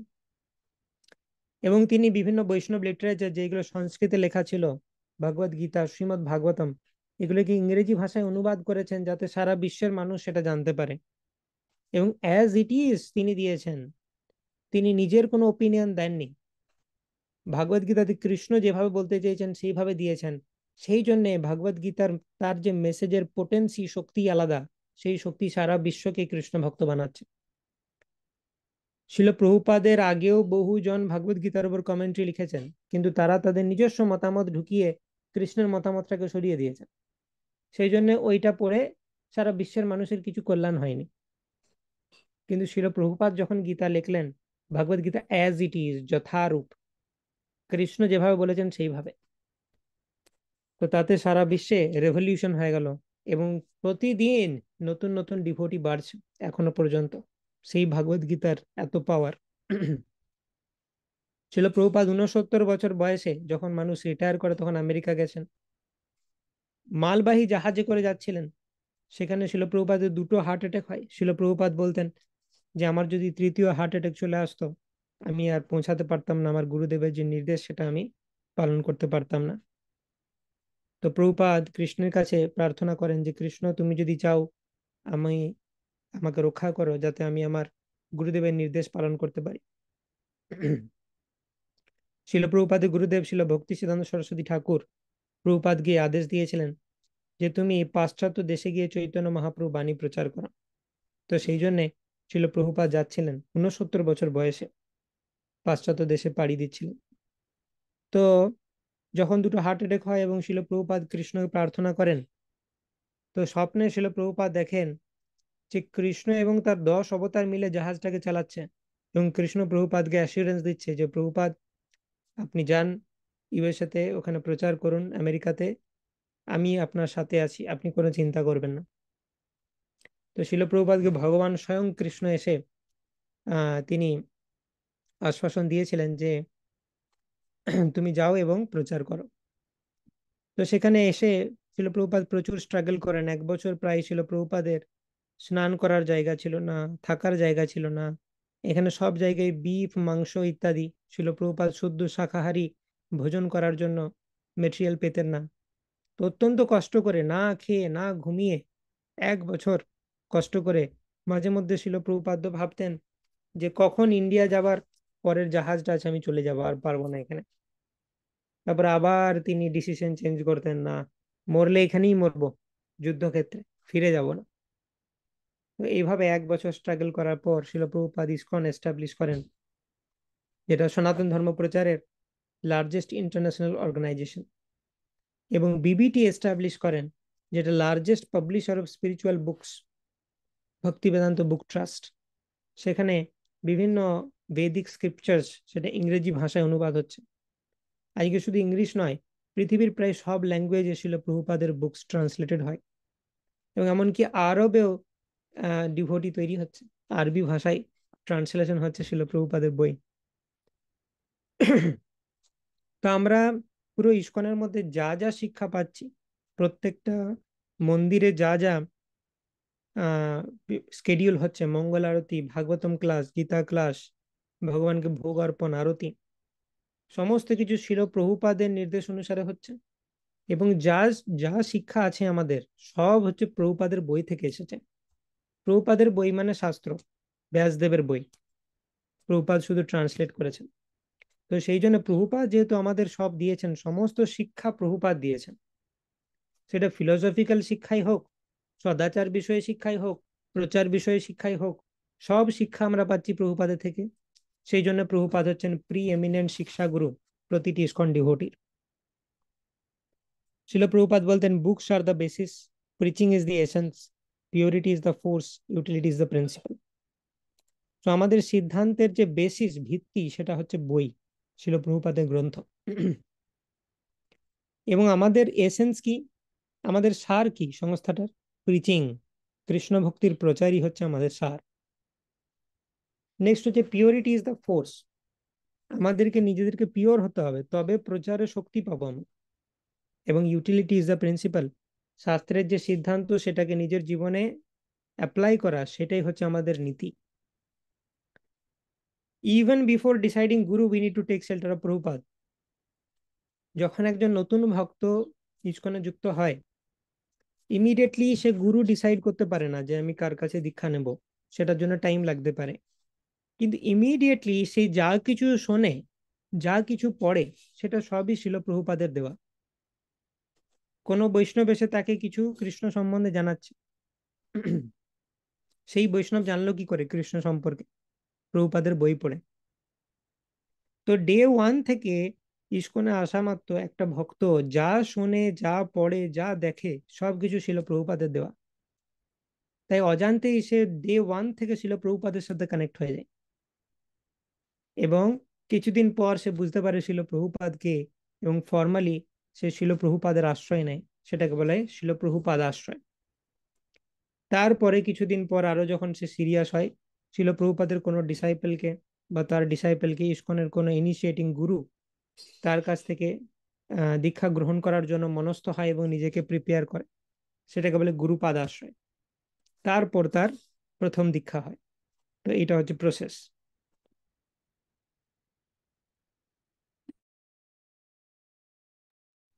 এখানে একটা রোড ম্যাপ দেওয়া হয়েছে, যে একদম শুরু থেকে যে কিছুই জানে না ভগবান সম্বন্ধে, নাস্তিক, সেখান থেকে ইসকনে প্রথম দীক্ষা নেওয়ার কি কি স্তর রয়েছে, কি কি বিভিন্ন স্টেজেস। তো প্রথমে হচ্ছে যে কিছুই জানে না, তাকে আমরা কি করে কাল্টিভেট করব? সায়েন্স অফ সেলফ রিয়েলাইজেশন বা discover your self seminar Radheshyam প্রভু ডিজাইন করেছেন ইউথদের জন্য, সুন্দর সায়েন্টিফিক সেমিনার। তো সেই সেমিনার, এই সেমিনারের উদ্দেশ্য, যেখানে বহু জিনিস আলোচিত হচ্ছে সাইন্টিফিক্যালি সবকিছু। আজকালকার ইউথ সায়েন্স ছাড়া অন্য কিছু বোঝে না। তুমি যদি বলো গীতায় লেখা আছে, বলবে মানবো না। ঠিক আছে, কোনো অসুবিধা নেই, গীতায় লেখা আছে না মানলেও সায়েন্সকে তো মানো। বিভিন্ন সায়েন্টিফিক এক্সপেরিমেন্টের মাধ্যমে প্রমাণ করা হয়েছে আমরা দেহ নয় আত্মা। শাস্ত্র কিভাবে অথেন্টিক, শাস্ত্রের বেসিসে কৃষ্ণ কিভাবে পরমেশ্বর ভগবান, কৃষ্ণের রূপ আছে, কৃষ্ণ সবিশেষ না নির্বিশেষ, কৃষ্ণ এবং বিষ্ণুর মধ্যে কি ডিফারেন্স, এবং এই জড় জগৎ চিৎ জগতের মধ্যে কি ডিফারেন্স, এই জড় জগৎ থেকে আমরা বেরোবো কি করে, চৈতন্য মহাপ্রভু কে ছিলেন, তিনি আমাদের কি শিক্ষা দিয়েছেন, হরে কৃষ্ণ মহামন্ত্র কি, এর মহিমা কি, ভক্তিযোগ জিনিসটা কি, এবং গুরু পরম্পরার ধারাই কেন আমরা শ্রবণ করব, এবং আমরা ডিটি ওয়ার্শিপ কেন করব, বিগ্রহ বিজ্ঞান, এই সমস্ত টপিকের উপর scientific detail analysis, science of self realization seminar প্রতি বছর আমরা করি। ওকে, তো সেটা একদম বেসিক স্টেপ। তো আমরা যদি ইনিশিয়েশন নিতে চাই, আমাদের বেসিক নলেজ থাকা উচিত at least science of self realization seminar. অনেকে পূর্ণ আত্মা, তাদের বেশি সায়েন্টিফিক লজিকের দরকার হয় না, তাই অনেকে হয়তো সায়েন্স অফ সেলফ রিয়েলাইজেশনের থ্রু দিয়ে ভক্ত হয়নি। কিন্তু যারা আইআইটি, এনআইটি, বিভিন্ন ইঞ্জিনিয়ারিং, মেডিকেল কলেজে পড়ে, তারা অবশ্যই এই সেমিনার না দিলে তারা ভক্ত হবে না। তো যারা এসএসআর সেমিনার না করে আমরা ভক্ত হয়েছি, আমি রেকমেন্ড করবো যে you should see SSR seminar. তার কারণ হচ্ছে যে আমি বলতে পারি যে আমি এমনিতেই অ্যাকসেপ্ট করি কৃষ্ণকে, আমার সায়েন্স জানার দরকার নেই। কিন্তু তোমার দরকার না হলেও, তুমি ইসকনের ভক্ত, বাইরের লোক এসে তোমাকে কোয়েশ্চেন করবে যে কি এসব একটা আনসাইন্টিফিক ধর্মে তুমি বিশ্বাস করছো, তিলক কণ্ঠী পরে ঘুরে বেড়াচ্ছ, খোল করতাল নিয়ে নাচানাচি করছো, কি মাথা খারাপ হয়ে গেছে তোমাদের? হ্যাঁ, তো তখন আমাকে ডিফেন্ড করতে পারতে হবে।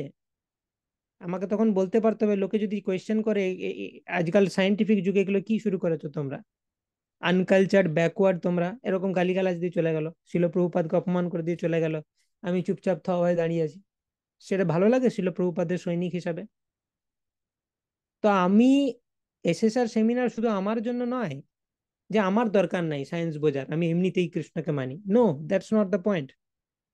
পয়েন্ট হচ্ছে তুমি যখন ইসকন ভক্ত হিসাবে নিজেকে রিপ্রেজেন্ট করবে, তোমার সামনে দুজন এসে যদি গুরু পরম্পরাকে কোয়েশ্চেন করে, শিল প্রভুপাদের অথেন্টিসিটিকে কোয়েশ্চেন করে, ভগবত গীতাকে ফালতু বলে এবং সমস্ত টিচিংসকে বলে যে এগুলো আনসাইন্টিফিক, তোমাকে ডিফেন্ড করতে পারতে হবে সাইন্টিফিক লজিক দিয়ে। তো তোমার নিজের জন্য দরকার না হলেও শিল প্রভুপাদের সম্মান রক্ষার্থে you should see this SSR seminar. এবং দীক্ষা পাওয়ার আগে তো অবশ্যই শেখা উচিত এই জিনিসটা। কারণ আমি শিল প্রভুপাদকে ডিফেন্ডই করতে পারবো না, অথচ ইসকনের ইনিশিয়েটেড ডিভোটি হয়ে গেছি, সেটা তো ঠিক নয়। আগে প্রভুপাদকে রক্ষা করতে জানতে হবে, প্রভুপাদের সম্মান বাঁচাতে জানতে হবে। তো সেই সেই শক্তি দেবে আমাদেরকে এসএসআর সেমিনার, এবং তারই ফলো আপ হচ্ছে ভক্তি যোগা সেমিনার। এই সেমিনার প্রত্যেক বছর হয় এবং আমাদের ইউটিউব চ্যানেলও রয়েছে। যারা আপনারা দেখেননি এখনো, অবশ্যই এটা কমপ্লিট করবেন, তাহলে শিল প্রভুপাদকে ডিফেন্ড করার ক্ষমতা লাভ করবেন। আমাদের ইউথদের জন্য আমরা সুন্দর সিস্টেম করেছি। সমস্ত ইউথদের মধ্যে হায়ারার্কি রয়েছে।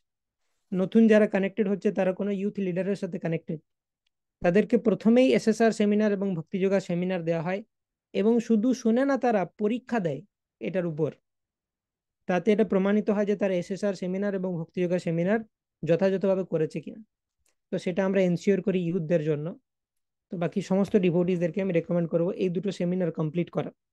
তাতে আমরা ভক্তি সম্বন্ধে যা যা ফান্ডামেন্টাল কনসেপ্ট সেগুলো সাইন্টিফিকলি জানতে পারি। সো আফটার এসএসআর সেমিনার, নিতান্তই কেউ যদি পাষণ্ড ব্যক্তি না হয়, তাহলে কিন্তু সে জব শুরু করবে, হরে কৃষ্ণ মহামন্ত্র জব করবে, মানে তার আর কোনো লজিক নেই। যত লজিক আছে সব ডিফিট করে দেওয়া হয় এসএসআর সেমিনারে। কেউ যদি বলে আমি ভক্তি করব না, তার একটা লজিক বাঁচবে না। Not not even a single logic দিতে পারবে যে এই কারণে আমি ভক্তি করব না। প্রত্যেকটা লজিককে ডিফিট করে দেওয়া হবে। সমস্ত কিছু ডিফিটেড হয়ে যাওয়ার পরেও যদি বলে আমি করব না জব, কি করবি করে নাও, তার মানে নিতান্তই সে পাষণ্ড ব্যক্তি। ঠিক আছে, সে কৃষ্ণের প্রতি ঈর্ষা পরায়ণ, তাকে আমরা কিছু করতে পারবো না। কিন্তু যার মধ্যে এতটুকু স্বীকৃতি আছে, এসএসআর সেমিনার হয়ে গেলেই সে জব স্টার্ট করবে এবং ধীরে ধীরে শিল প্রভুপাদের গ্রন্থ পড়বে।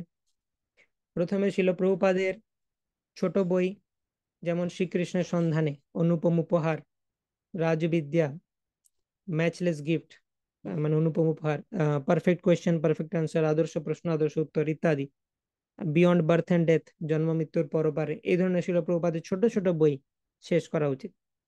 তারপর ভাগবত গীতা, কুন্তি মহারানীর শিক্ষা, চৈতন্য মহাপ্রভুর শিক্ষা, কপিল মুনির শিক্ষা, এই ধরনের বইগুলো পাঠ করা উচিত। সায়েন্স অফ সেলফ রিয়েলাইজেশন বলে একটা বইও আছে প্রভুপাদের, সেটা পড়া উচিত। তারপরে আসবে শ্রীমদ্ ভাগবতম। গীতা গীতা হয়ে গেল, শ্রীমদ্ ভাগবতম। আরো মাঝে ভক্তি শাস্ত্রী কোর্স করতে পারে সে, সেখানে নেক্টার অফ ডিভোশন, ভক্তিরসামৃত সিন্ধু এবং উপদেশামৃত, ঈশোপনিষদ এইসব আসবে। তারপর শ্রীমদ্ ভাগবতম আসবে, চৈতন্য চরিতামৃত আসবে। তো শিল প্রভুপাদ বই পড়ছে এবং শুনছে ইস্কনের বিভিন্ন যারা প্রচারক তাদের কাছ থেকে শুনছে, কারণ অনেক সময় বই পড়ে আমরা বুঝতে নাও পারতে পারি, লেকচার শুনলে সেটা ক্লিয়ার হয়। তো শিল প্রভুপাদের গ্রন্থ পাঠ এবং শ্রবণ, এটার মাধ্যমে আমরা অগ্রগতি করি।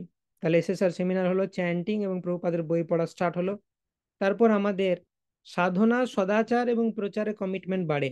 সাধনা মানে হচ্ছে এই যে আমরা শিল প্রভুপাদের গ্রন্থ পড়ছি, আমরা চ্যান্টিং করছি, এগুলো সাধনার পাঠ, নিজস্ব সাধনা, ভক্তির সাধন। সদাচার মানে বৈষ্ণব এটিকেট ফলো করছি, বৈষ্ণবের মতো আচরণ করছি, বৈষ্ণবের মতো ড্রেস পরছি, বৈষ্ণবের মতো কথা বলছি, এটাকে সদাচার বলে। প্রজল্প করছি না, সবাইকে সম্মান দিচ্ছি। তাহলে নিজের সাধনা, সদাচার এবং প্রচার, আমি অন্যকেও কৃষ্ণ ভক্তি সম্বন্ধে শেখাচ্ছি যতটুকু আমি জানি। তো এইভাবে আমার কমিটমেন্ট বাড়ে সাধনা, সদাচার এবং প্রচারে। তো যখনই আমি শিল প্রভুপাদের গ্রন্থ পড়তে আরম্ভ করেছি, আমি অলরেডি প্রভুপাদাশ্রয় লেভেলে পৌঁছে গেছি। তারপর কমিটমেন্ট বাড়ে আমার। তারপর আমি গুরুর শরণাপন্ন হই, গুরু পাদাশ্রয়। শিল প্রভুপাদের কোনো ডিসাইপল বা তার ডিসাইপলকে আমি গুরু রূপে মনস্থ করে তার তার প্রতি আত্মসমর্পণ করার জন্য মনস্থ হই, এবং বিভিন্ন আরো আমার ভক্তি স্ট্যান্ডার্ডটাকে বাড়াই। আরো বেশি মালা আমি জপ করছি, 16 মালাতে আসার চেষ্টা করছি, একাদশী পালন করছি, কণ্ঠী মালা ইত্যাদি। তো এইভাবে আমি ভক্তির আরো লেভেলটাকে বাড়াই এবং গুরু পাদাশ্রয়ে স্টেজে আসি। তারপর ইসকন ডিসাইপল কোর্স, ইসকনের গুরু শিষ্য প্রশিক্ষণ কোর্স, এটা সমস্ত ডিসাইপলদেরকে করতে হবে। সেই কোর্সটা করার পর ফাইনালি আমরা ইনিশিয়েশন পাই। অনেকে ইসকন ডিসাইপল কোর্স অনেক আগেও করে নেয়, গুরু পাদাশ্রয়ের আগে, কোনো অসুবিধা নেই, কিন্তু করতে হবে ফাইনালি, তারপরে তুমি ইনিশিয়েশন পাবে। তো সেটা হচ্ছে একটা জার্নি, প্রথম থেকে একদম নাস্তিক, আমি ভগবান সম্বন্ধে কিছু জানি না, সেখান থেকে আমি ইসকনে প্রথম দীক্ষা প্রাপ্ত হচ্ছি, তার মাঝে এই স্টেপগুলো রয়েছে। তো এগুলো নিয়ে প্রত্যেকটা স্টেপে আমাদের কিভাবে চলা উচিত, কিভাবে করা উচিত, সেগুলো নিয়ে আলোচনা করব আজকে। ইন্ট্রোডাকশন সেমিনার, সেজন্য আমরা দীক্ষার ইম্পর্টেন্স, এই পুরো প্রসেসটা এগুলো জানলাম, এবং আরো নেক্সট দুটো সেশনে আমরা আরো ডিটেলসে জানবো। তো প্রভুপাদাশ্রয়, চরণাশ্রয়, এগুলোর আমরা যোগ্যতা সেগুলো আলোচনা করব, এবং তারপর থেকে আরো ডিটেলসে আমরা আলোচনা করব, এবং প্রভুপাদের গ্রন্থ কিভাবে পড়তে হবে, আহ কিরকম ধরনের কোয়েশ্চেন পরীক্ষাতে আসতে পারে, শাস্ত্রিক এক্সাম ইত্যাদি, সেগুলো নিয়ে আমরা আলোচনা করব। তো যাই হোক, ছিল প্রভুপাদাশ্রয়ের যোগ্যতা, এই কোয়ালিফিকেশন গুলো পড়ে আজকে আমরা এখানে স্টপ করব, তারপর আমরা নেক্সট দিন কন্টিনিউ করব। সো প্রভুপাদাশ্রয় মানে হচ্ছে আমি এই স্টেজে রয়েছি, এটাকে প্রভুপাদাশ্রয় বলে। যে যখন এসএসআর সেমিনার, ভক্তিযোগা সেমিনার করে আমি চ্যান্টিং আরম্ভ করেছি এবং প্রভুপাদের বই পড়ছি, এবং সামান্য শ্রদ্ধা জন্মেছে, কিছু মালা জপ করছি এবং বই পড়ছি, এটা হচ্ছে প্রভুপাদাশ্রয়। তো কমপক্ষে 1 বছর কৃষ্ণ ভাবনামৃত আন্দোলনের সাথে যুক্ত, 1 বছর ধরে কাল্টিভেট করছি, এসএসআর সেমিনার হলো, আমার ভক্তি যোগা সেমিনার হলো, তারপরে আমি জব করতে আরম্ভ করেছি, কয়েকটা ফেস্টিভ্যাল অ্যাটেন্ড করেছি, প্রভুপাদের এক দুটো বই পড়ছি, এইরকম করে 1 বছর চলার পর আমি শিল প্রভুপাদকে প্রাথমিক শিক্ষাগুরু রূপে গ্রহণ করেছি, শিল প্রভুপাদকে সেটা বুঝতে শিখেছি। এতদিন তো না জেনেই শিল প্রভুপাদের কাছ থেকে আমি ফেসিলিটি পাচ্ছিলাম, বই পড়া, ইসকন টেম্পল, প্রসাদ, এগুলো সব শিল প্রভুপাদেরই কেয়ার, কিন্তু না জেনে প্রভুপাদ কে।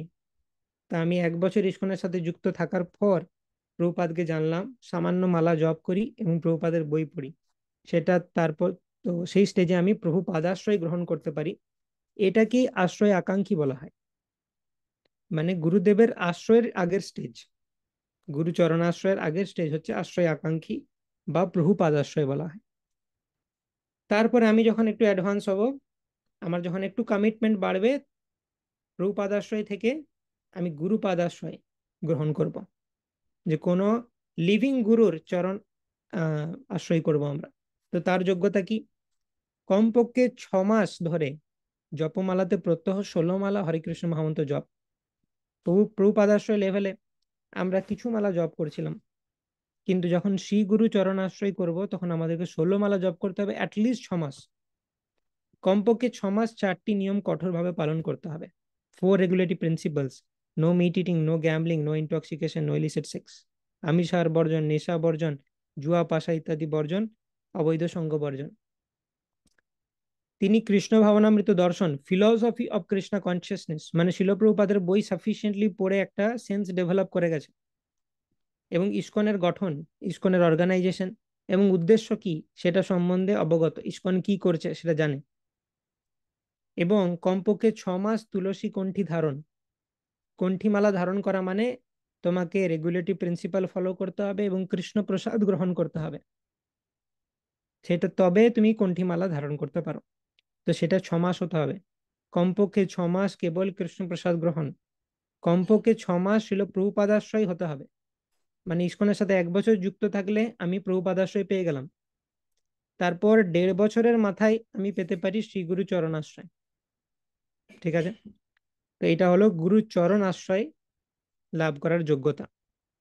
আপনারা চাইলে স্ক্রিনশটও নিয়ে রাখতে পারেন এইগুলো, আমি এই সেমিনারটার পর এটা আমি দিয়ে দেবো গ্রুপে, তো আপনারা, আপনাদের কাছে এগুলো থাকবে।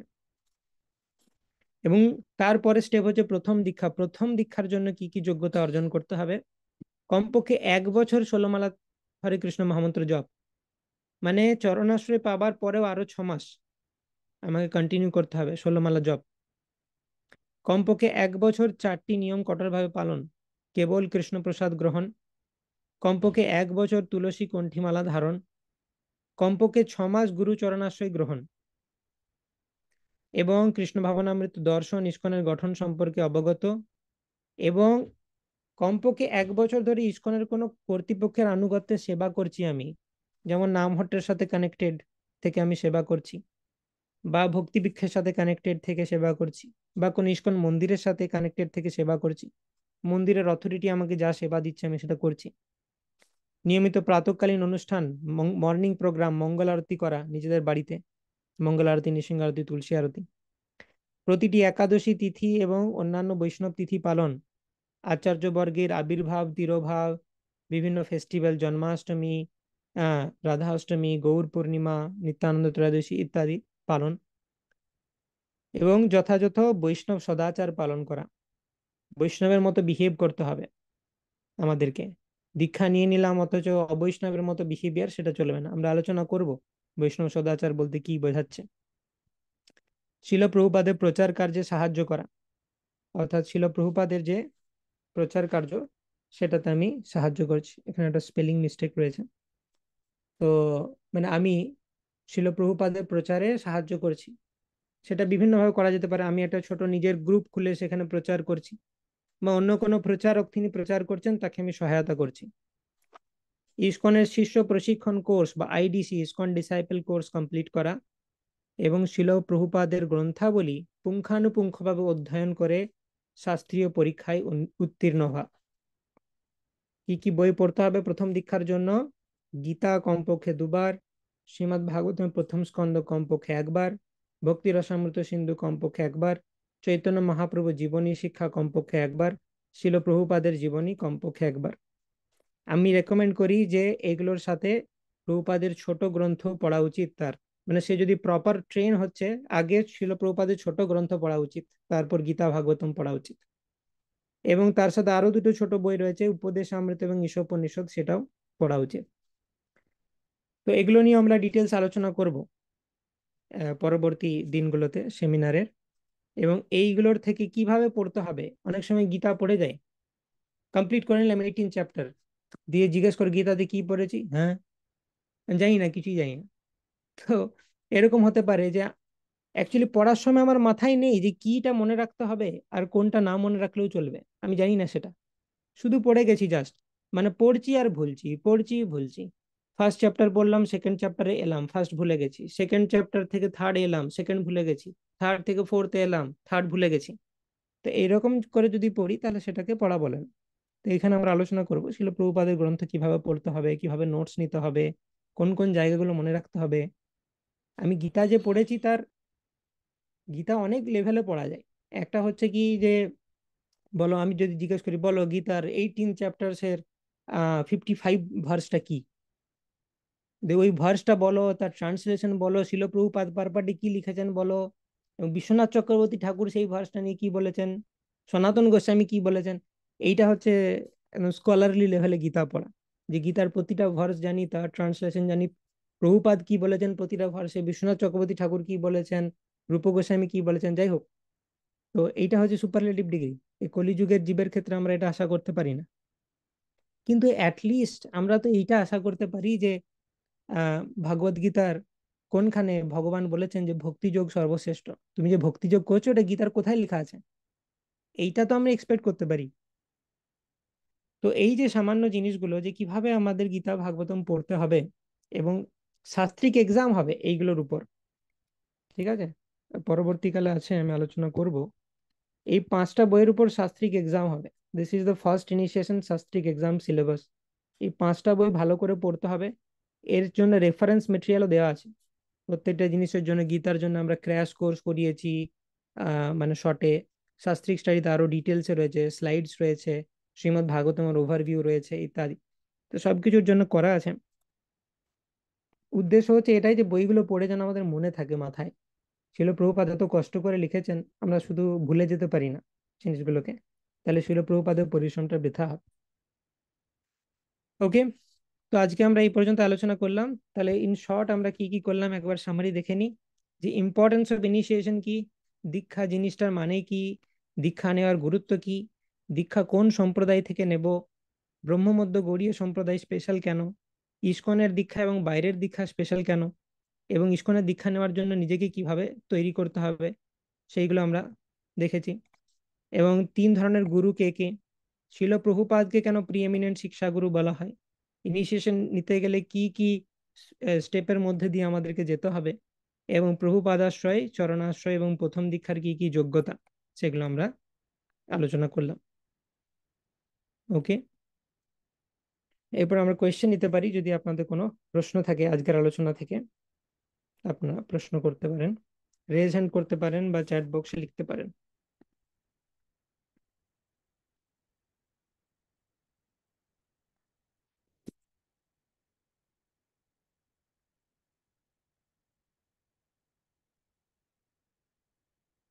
প্রিয়াঙ্কা মাতাজি বলছেন, এখন সব জায়গায় দেখছি সবাই তুলসী মালা ধারণ করছে, তে ননভেজ খাবার খাচ্ছেন, ওনাদের কিছু বললে বলছে যে এটা 2 রাউন্ড তুলসী মালা পরলে নাকি খাওয়া যায়।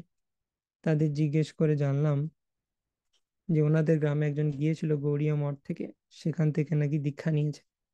তো অ্যাটলিস্ট আমাদের ইসকন এরকম সিস্টেম নয়, বাকি অর্গানাইজেশনের দায়িত্ব আমরা নিতে পারি না, বা তারা কিভাবে চলছে সেটা আমরা কন্ট্রোল করতে পারবো না। অ্যাটলিস্ট ইসকনে আমাদেরকে নিরামিষ আহার করতে হবে, কৃষ্ণ প্রসাদ গ্রহণ করতে হবে, তবে আমরা তুলসী কণ্ঠীমালা প্রদান করি, নাহলে তুলসী মহারানীকে অবমাননা করা হয়, এটা ঠিক নয়।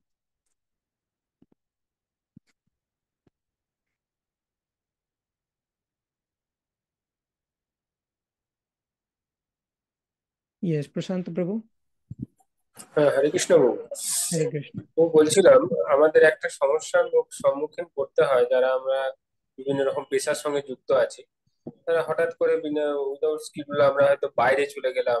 ধরুন হুম। সাপোজ আমি আপকামিং যেটা বলছি, ইলেকশনে আমাদের বাইরের ডিউটিতে 3 দিন 4 দিন থাকতে হচ্ছে। হুম। সেখানে আমরা মিনিমাম কিছু জিনিস মধ্যে কিভাবে আমরা মানে প্রসাদ ভুজি যারা আমরা, তারা কিভাবে ওটাকে কন্টিনিউ মানে মানে মানে কিভাবে এটা কন্টিনিউ করতে পারি আর কি। হুম। তো বিভিন্ন উপায় রয়েছে। প্রথমে দেখতে হবে কোন লোকেশনে আপনার পোস্টিং হয়েছে।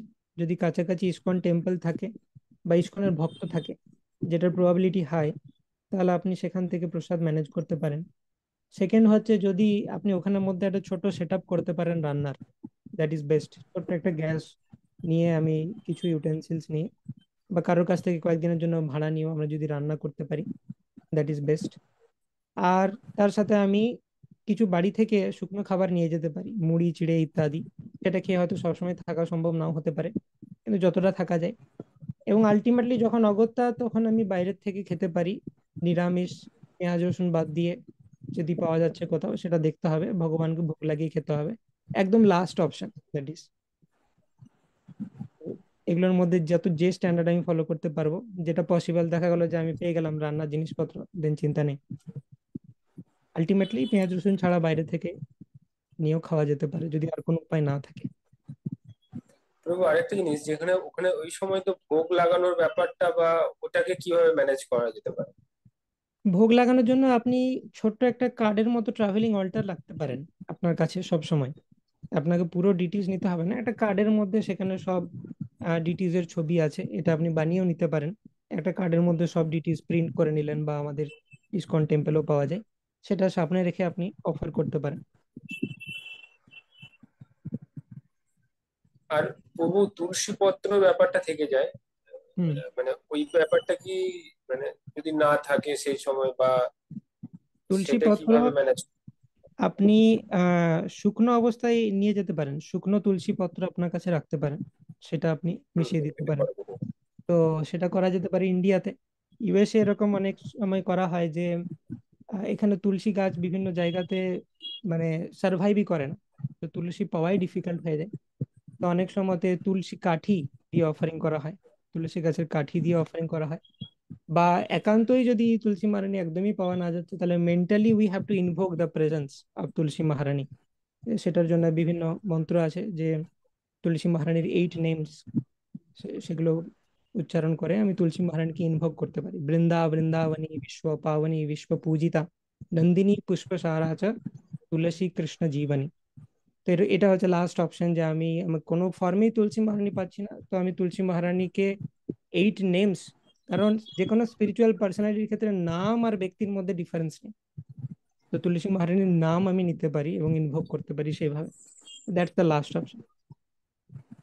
তো সবকিছুতেই অপশন রয়েছে। ভক্তি হচ্ছে অহেতুকি অপ্রতিহতা। যে কোনো মানে আমাকে যদি জঙ্গলের মধ্যেও ফেলে দেয় তবু আমি ভক্তি করতে পারবো, কোনো অসুবিধা হবে না। কিন্তু হয়তো আমি হাই স্ট্যান্ডার্ড ফলো করতে পারবো না। সেটা আমাদের দেখতে হবে যে যেখানে আছি কতটা আমাদের পালন করা সম্ভব হচ্ছে সেখানে। অশেষ ধন্যবাদ প্রভু, ধন্যবাদ, প্রণাম আপনার শ্রীচরণ। হরে কৃষ্ণ। হরে কৃষ্ণ।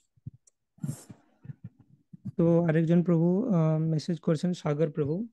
হরে কৃষ্ণ প্রভুজি, কেউ যদি অনিয়ন গার্লিক খায় তাহলে পরা যাবে তুলসী মালা, এটা কি ঠিক হবে? কেউ যদি অনিয়ন গার্লিক খেয়ে পরে তাহলে কি তুলসী মালা খুলে দেওয়া উচিত?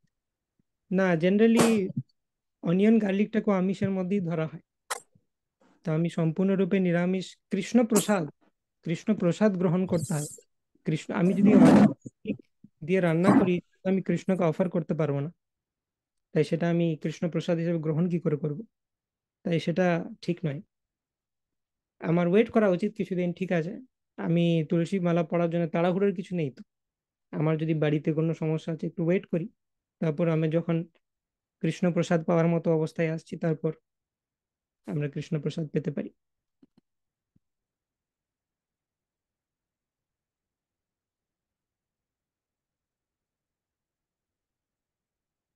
ওকে। নিত্যানন্দ প্রভু, প্রভু আপনি কিছু বলতে চান সকলকে, কোনো মেসেজ? তো সকলকে অসংখ্য ধন্যবাদ। আমি প্রায় 80 জনের মতো ভক্তকে ফোন করেছিলাম। প্রায় 80 জনের মতো আছে, এর মধ্যে কিছু লিডাররা আছে। তো লিডাররা থাকলে নতুন ভক্তরা তারা উৎসাহী পায়। এতে অনেক সময় নতুন ভক্তরা অনেক সময় মনে করে যে আমি 16 মালা জপ করছি, তার নিয়ম কিছু কিছু নিয়ম পালন করছি বা তার নিয়ম পালন করছি, সহজে তো আমাকে দীক্ষার জন্য কিছু করছে না, মনে হয় আমাকে কিছুটা মিস ইউজ করছে। সেই জন্য লিডার আর যারা নতুন ভক্ত তারা উপস্থিত থাকলে তাহলে বুঝতে পারবে যে এই ইসকনের শিক্ষার বিষয়টা, যে এখানে কিছু কিছু জিনিস আছে সেগুলো হয়তো চার নিয়ম পালন করছে, সবই করছে, কিন্তু আচার ব্যবহারের ক্ষেত্রে ততটা উন্নত হয়নি। সেই জন্য wait করতে হয়। সেই জন্য নতুন ভক্তকে অপেক্ষা করতে হয়। আপনারা এই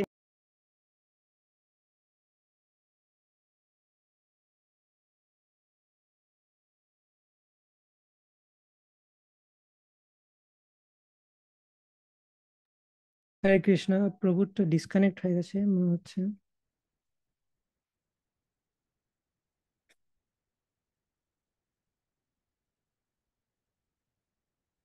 নিত্যানন্দ প্রভু, আহ প্রভু আপনারটা ডিসকানেক্ট হয়ে গেছিল, আরেকবার আনমিউট করতে পারেন।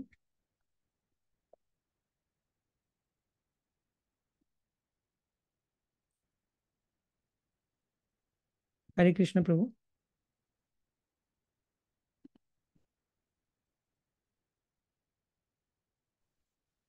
হরে কৃষ্ণ, হরে কৃষ্ণ। প্রবলেম আছে। তো উপরে সন্ধ্যা আরতি হচ্ছে, তো তো সেই জন্য উপর থেকে আমি নিচে নেমে এসেছি।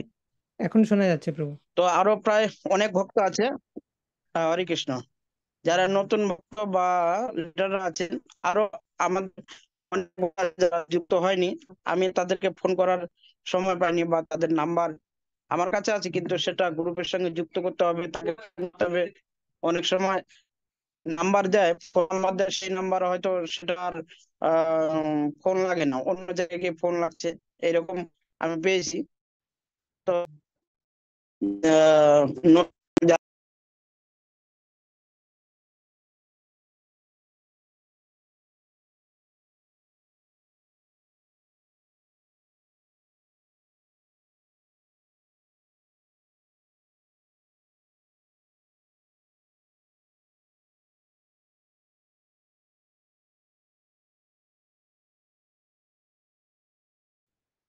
কৃষ্ণ,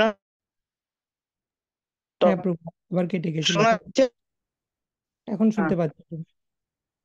আহ leader যারা আছে, নতুন ভক্ত যারা আছে, যারা এখন যুক্ত হয়নি, তো এই যে এই জিনিসটা, তো অন্যান্য জায়গায় ধর্মক্ষেত্রে, অন্যান্য ধর্মক্ষেত্রে বা অন্যান্য সংস্থার ক্ষেত্রে কি হয়, ঠিক আছে, কোন প্রোগ্রামে গেলাম, এনজয় করলাম, চলে আসলাম, কিন্তু ইসকনের প্রোগ্রামে কেউ যদি অ্যাটেন্ড করে বা সে যদি জপমালায় হরিনাম করে, তো হরিনাম করবে, সাধু সঙ্গ করবে, কিন্তু তার একটা গন্তব্যস্থান থাকে যে তার কোন দিকে এগোতে হবে।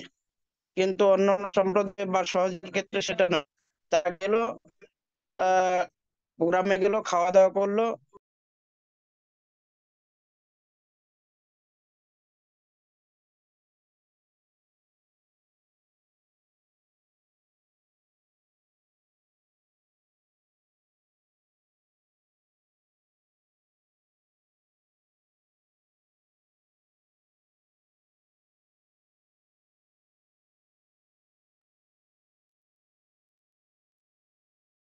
হরে কৃষ্ণ প্রভু।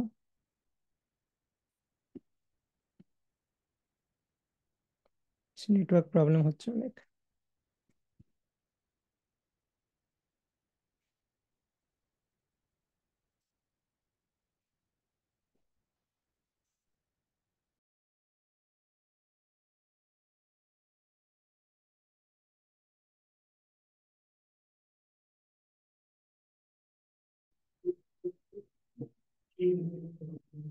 হরে কৃষ্ণ।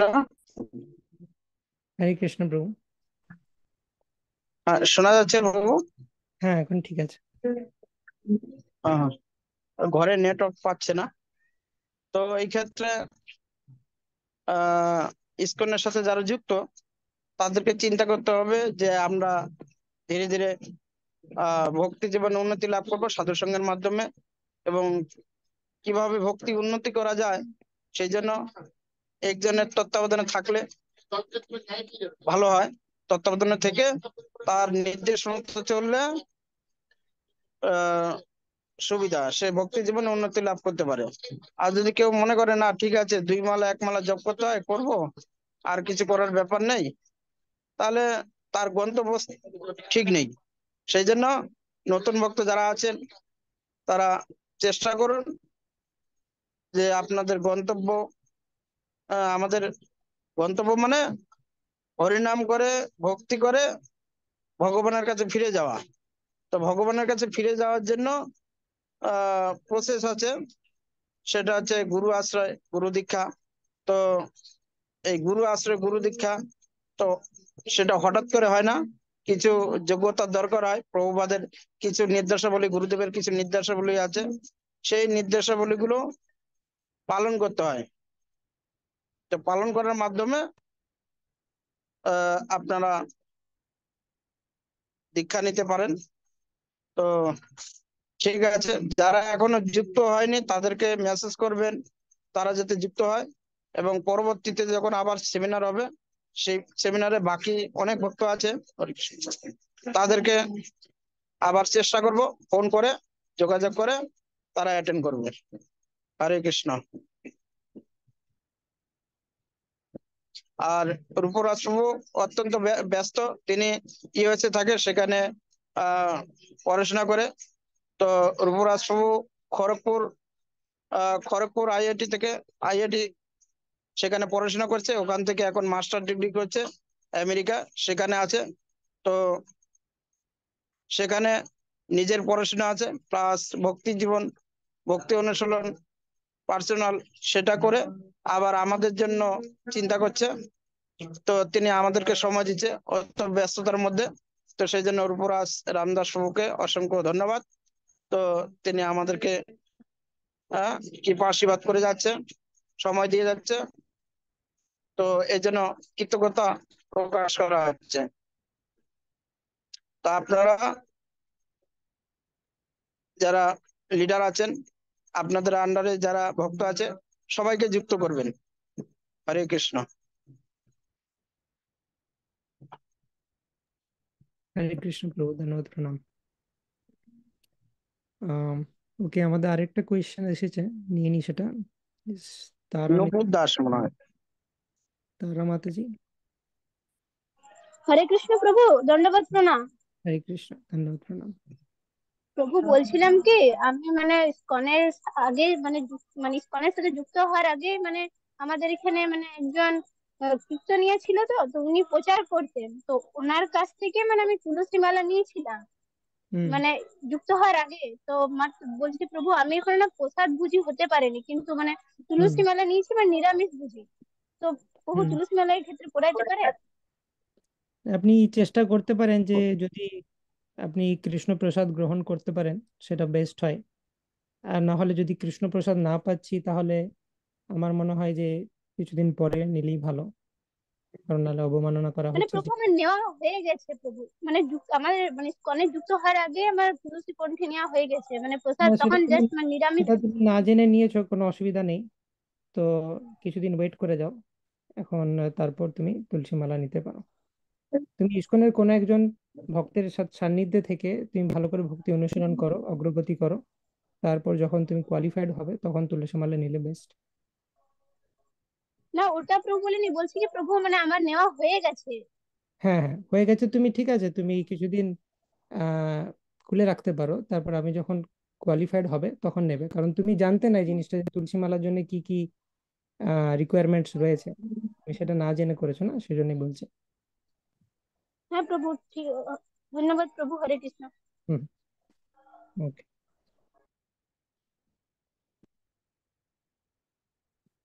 ওকে, আর কোনো কোয়েশ্চেন?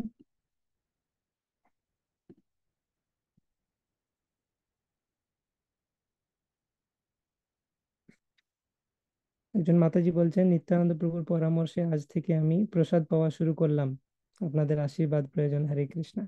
হরি বল। হরি বল। আহ হরে কৃষ্ণ প্রভুজি, ভক্তির সাথে কি করে স্টাডিটা ঠিক রাখা যাবে? কোনো সময় মনে হয় যে স্টাডির জন্য ভক্তি হচ্ছে না, আর ভক্তির জন্য স্টাডি হচ্ছে না। তো তুমি আমাদের কোনো ইউথ ডিভোটির সাথে কানেক্টেড থাকো। ইউথদের জন্য আমরা প্রচুর সেমিনার করতে থাকি, কিভাবে material life spiritual life balance করতে হবে। আমাদের ইউটিউব চ্যানেলেও রয়েছে। উন্মেষ ক্যাম্পেও আমরা আলোচনা করেছি। তো বহুবার এই টপিকটা আলোচনা করেছি। তো তুমি কোনো না কোনো লিডারের সাথে কানেক্টেড থাকো, তুমি পেয়ে যাবে মেটেরিয়াল গুলো। ওকে, সো আজকে আমরা এখানেই স্টপ করব, অলরেডি আমাদের টাইম আপ। আমরা আবার কালকে একই সময় আমাদের পার্ট 2 অফ দিস সেমিনার সেটা নিয়ে আলোচনা করব। সকলকে অনেক ধন্যবাদ অংশগ্রহণ করার জন্য। বাঞ্ছা কল্পতরু কৃপা সিন্ধু বেব চ পতিতানাং পাবনভ্যো বৈষ্ণবভ্যো নমঃ। अनंत कोटि वैष्णव वृंद की जय। श्रील प्रभुपाद की जय।